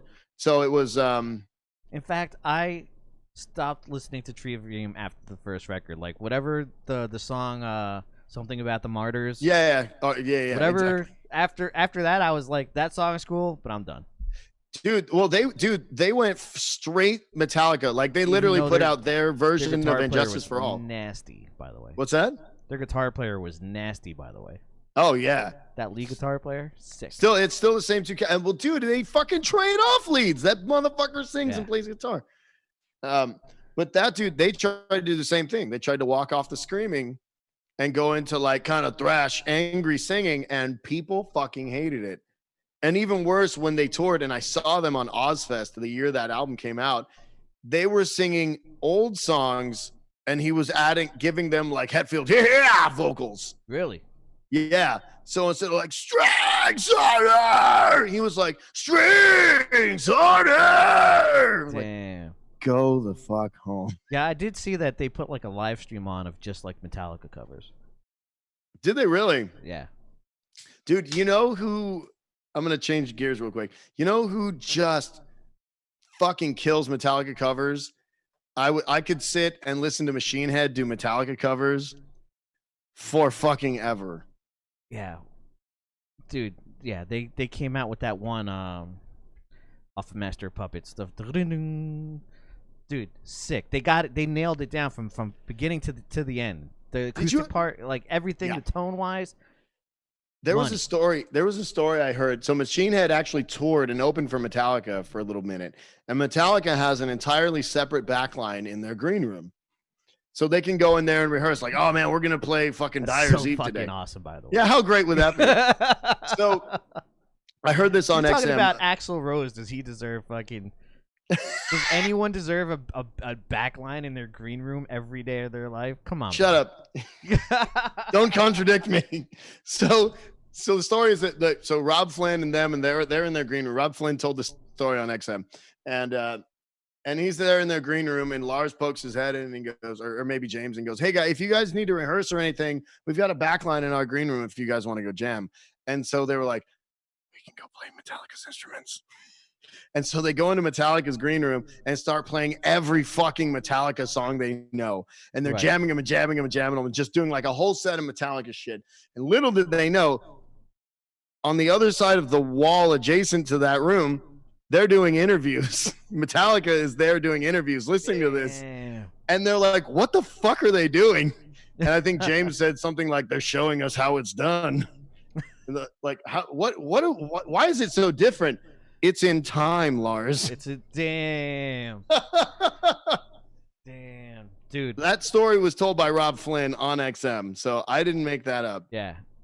But, yeah, dude, Metallica, or not Metallica, Machine. I fucking love Machine Head, dude. Joe is... I make fun of Rob Flynn because I love to do it, but Joe is a super Machine Head fan. Like, shit. Like, yeah, loves Machine Head. I like Machine Head, but I love to poke fun of Rob Flynn. Dude, you know, he's kind of like Corey Taylor. He's just such a big personality. Yeah. He's such a staple in the scene that he's kind of a meme of himself. Yeah, he is a meme of himself. Yeah. Here, I'm gonna see. Play it. I want to hear it. Works. I'm gonna turn it up. See if this here. works. Here. The screen you're sharing your screen. Yeah. Here we go. The vocals are Brian Kellner. I would fly straight to the moon, bring the sands back here to you. Who we make castles where we'd spend our days in rooms that last eternities. Yeah. I don't want to play too much because I'll probably get a fucking copyright strike on it. So. Damn, bro. But color me impressed, bro. That's BK. And I'm a grumpy bitch that doesn't like anything. That was really good, dude. Yeah. Damn, that was. Send me a link to that. I want to check that out. Yeah, I'll send you a link to that. Damn, that's cool. And that's coming from the dude that did all the Doomsday songs. Dude, let me tell you something. So he's also the dude that did the screaming vocals on My Way. On My Way, yeah. Yeah, dude, so I went full circle with that song. So by the way, again, huge Gotham Road fan. I love that fucking song. The original dude that sang for Scarecrow was in a metalcore, or not a metalcore band, like a metal band called Open Casket afterwards. And they used to play On My Way, but they didn't have anybody do the screaming vocals. And so I would like move and like push people out of my way. Come up and like be that guy. I'd fucking take the mic from the guitar player, like get the fuck. He was my friend, but I was like move, and I would do all the screaming parts. And I just love that song. But eventually, when I rejoined Scarecrow, we used to do that song and I would do both parts. And so it was like, yeah, bitch, I could do the singing parts too.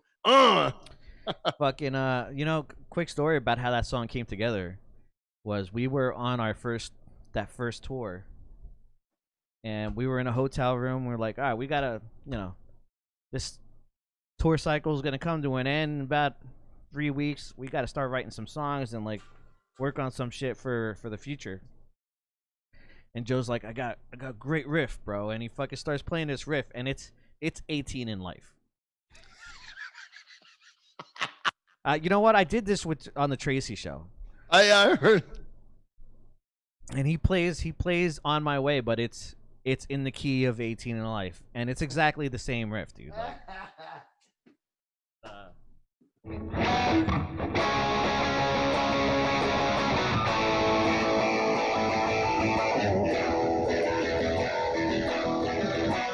That's 18 in Life. And I'm like, well, that's 18 in Life, and we can't use that, so... So what the fuck are you gonna do? But I like I like how the movements of it, so let's fucking just... And I started doing, like, the riff together with it. Like, that's the E with the A. The harmony with it.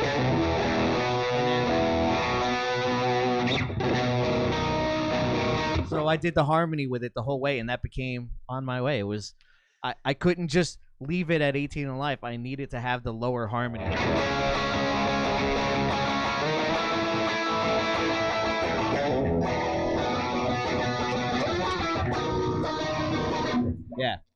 And then Paulie went and fucking killed it like the beast he is. Dude, the drums on that song are painfully good. Paulie's a beast, and you know, he became like the go-to guy for everyone. Like Blitzkid started using him, and just everyone started using him. But you can tell when it's him. He's so good. He's got like it's a compliment for anyone who that you can listen to a record and like, yeah, that's Paulie. And that dude's got it. Like I know when it's him on all the fucking records. Dude. So what I want to know is, so that band ended, and I know you're going to get into this on Monday. Like every time a band ends for me, I'm like, I have to pick up the pieces and move on. And it's always like me and the drummer, like, yo. Right. Why was there not a post Gotham Road band that sounded like Gotham Road with not some asshole singing for it? That's a good question, because Paulie, at the time that Gotham Road did end, like Paulie was like, he didn't want to tour as much as I envisioned us touring. Dude, for since the beginning of my days, since I was 6 years old, all I wanted to be was a musician. There was no. It's never been a plan B, like a plan A, or I'm gonna die doing it. Yeah. And that's from a young 6 years old is a young age to make lifelong decisions. Yeah, and I fucking did. That's crazy, dude. And there was never anything else for me. And I feel bad for other people that I run into because no one else has that kind of commitment. You know what I mean? Like, yeah, dude. Like, it's very few and far between where you find lifers like that. Yep. And like Phil says, lifer. So when I run into people that aren't lifers like that, it's all right. I gotta, this is all I really want to do. Like, this guy wants to have a family. It's unfair for me to hold on to people who don't want that. And Paulie couldn't do that. So that's kind of why that stopped there. Gotcha. That's a bummer, man. Yeah. Like, dude, even but that, like, stupid me, that doesn't mean I can't stop writing music with him, and like exactly. But I wasn't seeing that at the time. You know what I mean? So here's what you do: you write some badass shit, get Paulie to play drums on it, and you send it to me, and then we make $1 million. Problem solved, bro. Boom. There we go. Done. Dude, I used to, one of the songs that like I started jamming when JV was sitting in my apartment and we're jamming on acoustics.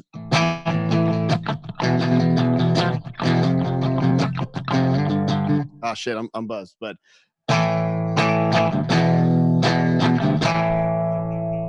oh, you off me? What's that? What, you off of me? Oh yeah. Lately I've been thinking less and less. Did you ever hear the original demo of that?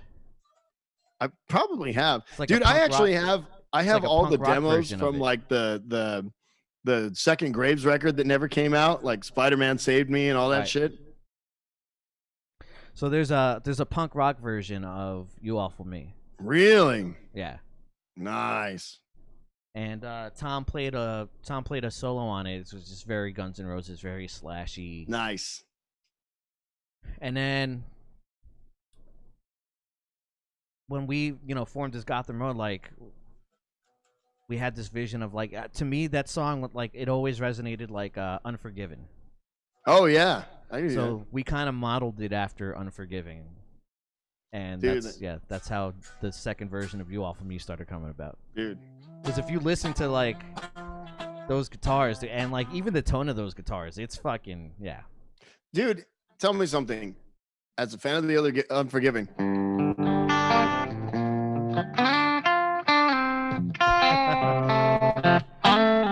Come on.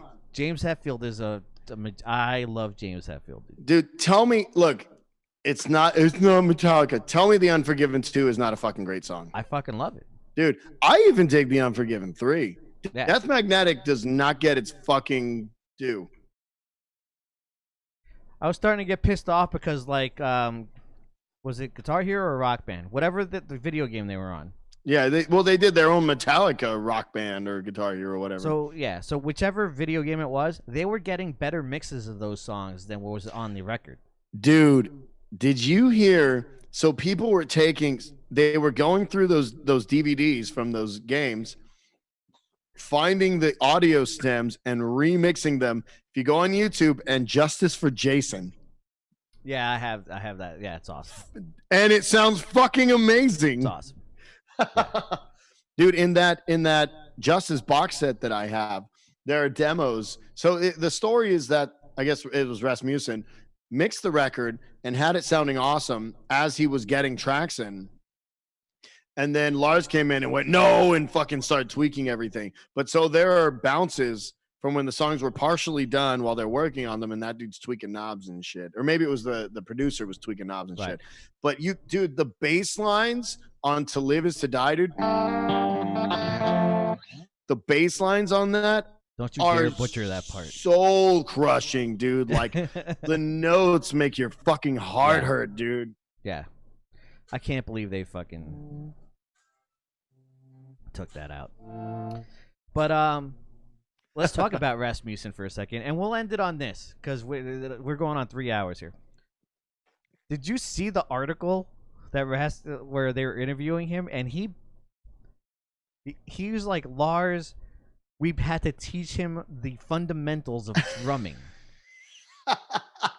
No, I heard one where he threw Lars under the bus, where people were like, yo, man, what's up with the bass? And he's like, fucking talk to Lars. Well, yeah, no, he did that, but he also did like so when they're recording Ride the Lightning, the songs were becoming more complex. And you know, he's sitting there doing all these takes, and they're like, no, dude, like this is not how it works. And they brought a drum guy to teach Lars the fundamentals.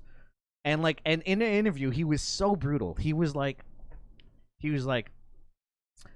this amount of time needs to be between the first beat, and that amount of time between the first beat and second beat, that has to be the same amount of time between the second beat and the third beat. I have heard he was so brutal in that interview, dude. I couldn't believe it. Dude, I'll tell you what. I have had to work with artists. It's so frustrating because there are some artists who are just like, they just invented a thing. Like, I have never heard this in my life, but the motherfucker doesn't know how to tune his own guitar. Like, that shit happens. Yeah. And I think that's what Lars was. Yeah. He also said that he's like, once we taught him like these things, he was coming up with these fills that no one else at the time was playing the fills that he was playing. Dude, a lack of musical education can do you really well in some circumstances. Like, really, it really can, but it really hinders you in others. Like, dude, I know, like, my grasp of music theory is fundamental at best. Right. But I have a grasp of music theory.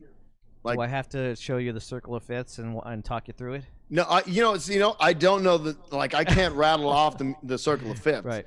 Before, when you're talking about 3-part harmonies, I'm like, oh, so you picked up a guitar and started doing triads and yeah, straight up. Like, dude, it comes from being in celebrity when I'm like, fucking, what key is this in? And I'll be like, is this a major scale?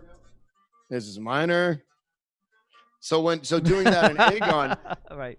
So doing that in Aegon, like, Tracy doesn't, like, when he writes a song, he's not like, this one's in C major, right? You know, so I have to figure out what key those are in to begin with, and so once I do, so the first thing I do is I noodle out the melody, and then I can tell you that 80% of your songs are in a minor scale, but almost every.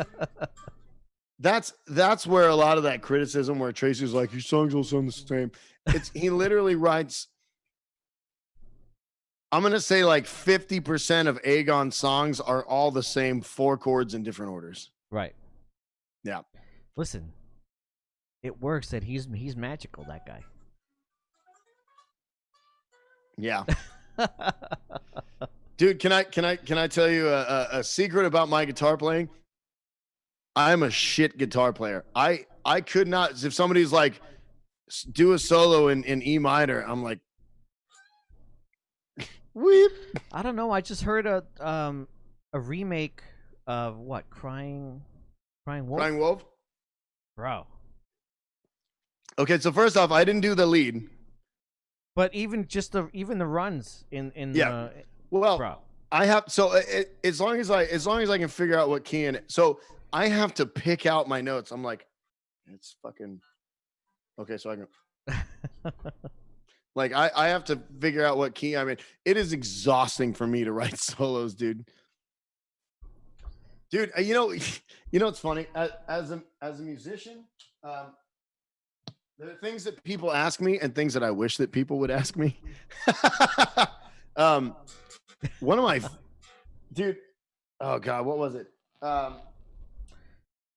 My favorite solo that I've ever written is the solo from No Stone Left Unturned. Yeah. You know what I'm talking about? Yep, I do. And it's funny because that solo, like that whole section, where the fuck is my cable?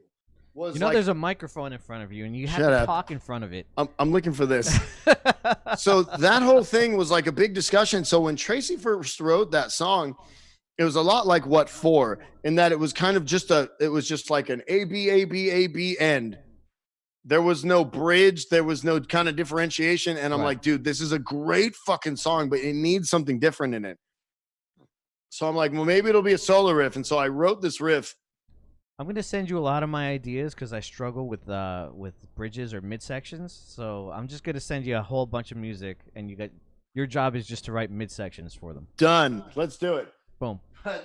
So I wrote a midsection for it, and I was like, there needs to be a solo, and they're like, to write a fucking solo, and I'm like, God damn it, I gotta write a solo now. Fuck. But so the thing, again, like you were saying, Those are smart ass answers. I know those kinds of. It needs a solo. Then write a fucking solo. Yeah, all right, I got your point here. All right. But dude, I love so. It's like you were saying about people who are or like we were saying about people who are uneducated coming up with things that people don't do.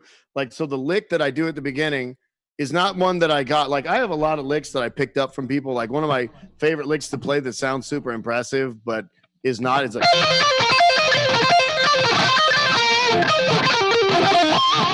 that sort of shit. But Right. the lick coming into that lead is.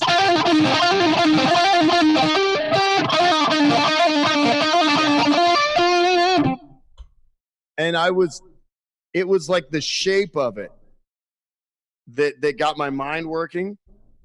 And I was like, okay, so I can't like shred, like I can't do that very clean. Like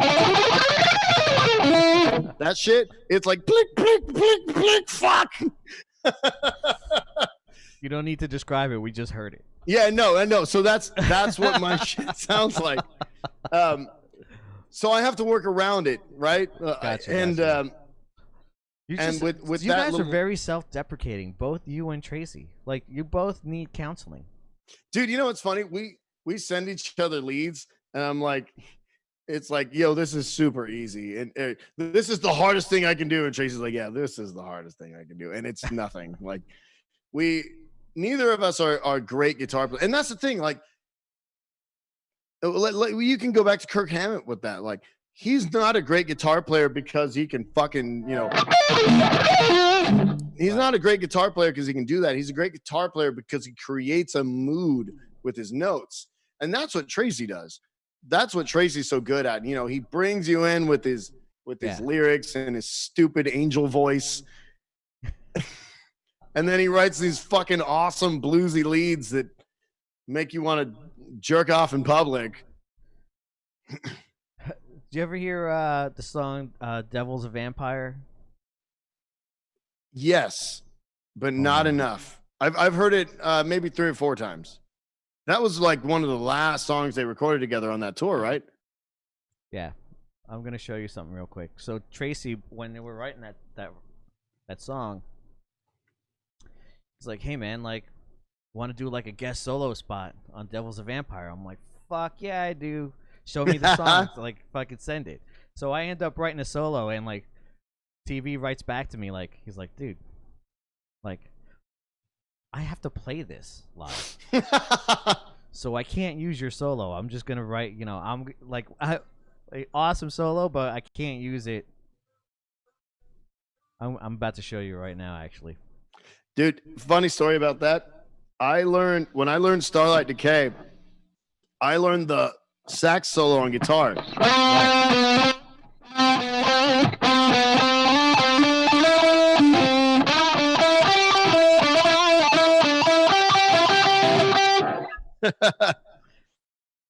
As a matter of fact, when Joe played guitar for Steve on a tour, he was like, "Yo, I gotta learn that solo. Can you help me out?" So I actually I went in and programmed the drums for that part and tracked guitar and bass for the root notes, so he could go in and play the solo and practice over it. Right on. Here, check this out. This is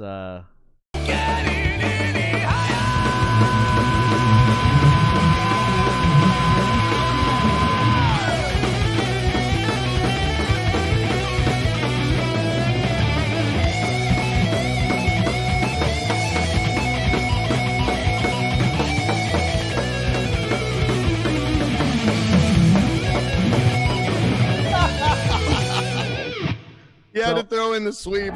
So I send him that, and he's like, dude, there's no way we're using that. Like, I can't have you come in and play that because I have to play this live. And yeah, it's not gonna happen. That was fucking sick. I'm like, I understand what you're saying, Tracy, but what's the point of asking a different guitar player to do a guest spot on your record and have him not play his own fucking shit? I understand, but also fuck you. Fuck you, yeah. Dude, you know what? I'll tell you what. That is something that I do like about this, like the well, I guess not new anymore, but that newer generation of guitar heroes. Like, did you ever hear a band called The Human Abstract? Yes. Dude, it's like tech metalcore. Yeah. There's a song called Mea Culpa. And there's this like 3-minute song that's just nothing but these fucking moody arpeggios harmonized. Dude, oh my God. That one and Selkies by Between the Buried and Me. Yeah.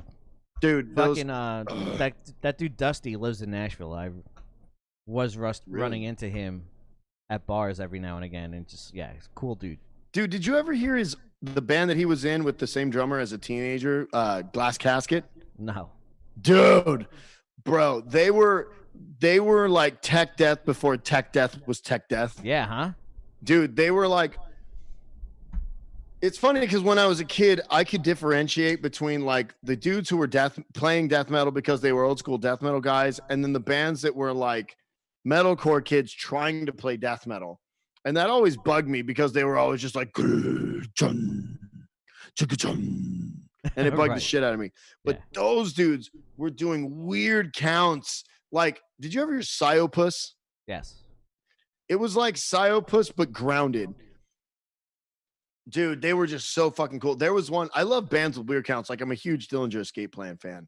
There was a song. I'm so sad they stopped, but go ahead. Dude, don't remind me. Did you ever hear Draft Tongue Orchestra? Yeah. Love that record. But there was a song, I think it's called a song called Pencil Lead Syringe. And there's a beat where it goes, dun, dun, 2, 1, 2, 3, 4, 1, 2. And I'm like, who the fuck counts like that? Like, Dream Theater is like, I'm shredding in 7/4. But they're like, don't you dare start fucking, don't you dare. Well, anyway, the point is, like, when you talk about someone like Dream Theater, there are people who are like, we know classical theory and we can make classical theory metal. Right. And a band like that is like, see your classical theory?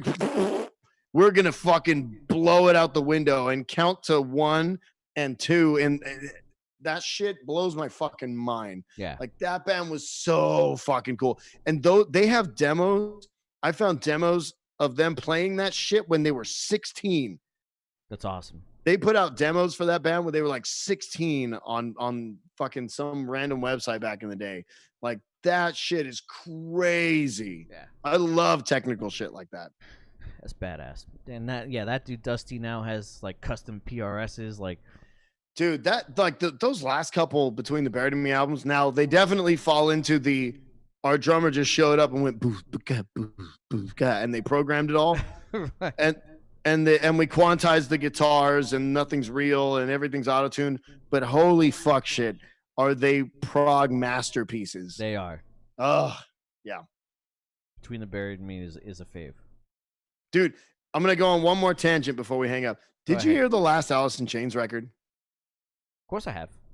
Dude, tell me. I am the biggest Listen, there is no fan bigger than I for Alice in Chains.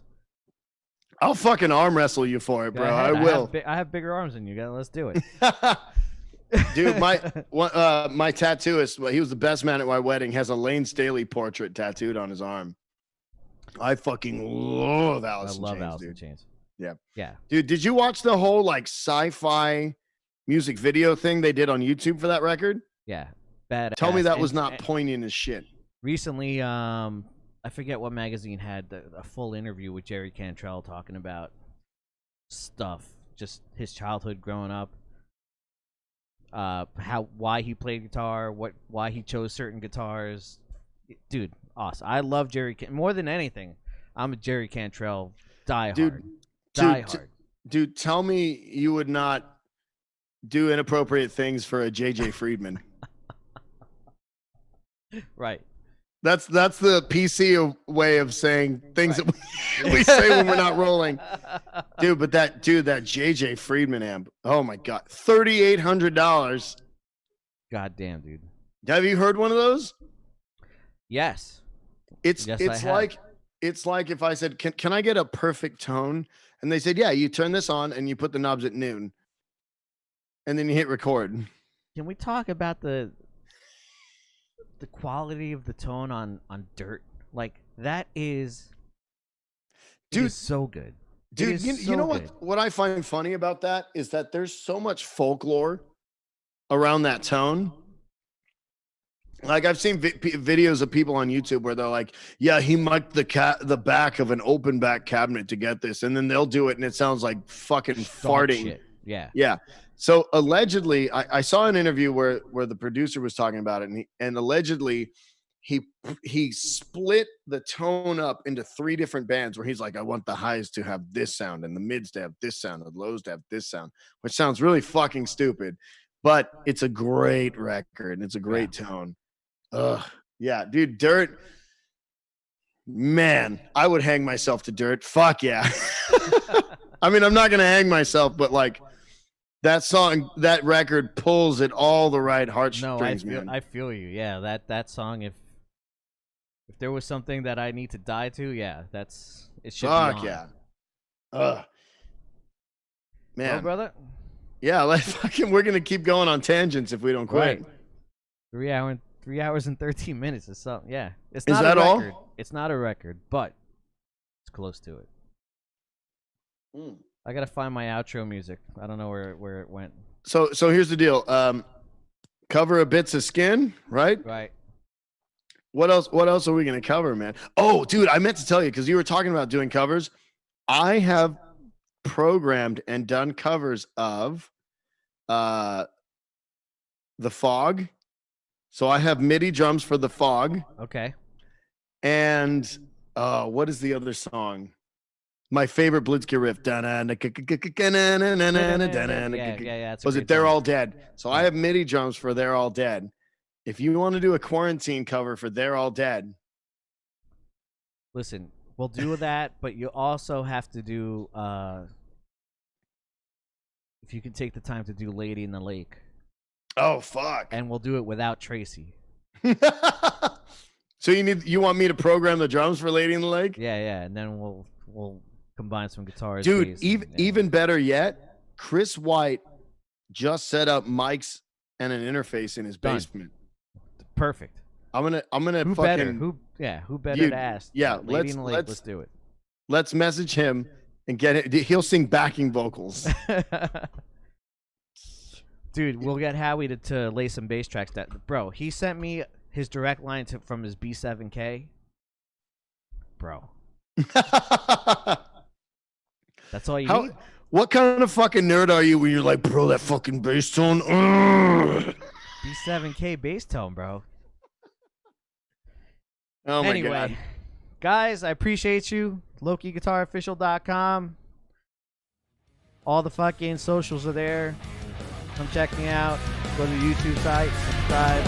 I'll see you next time. Peace.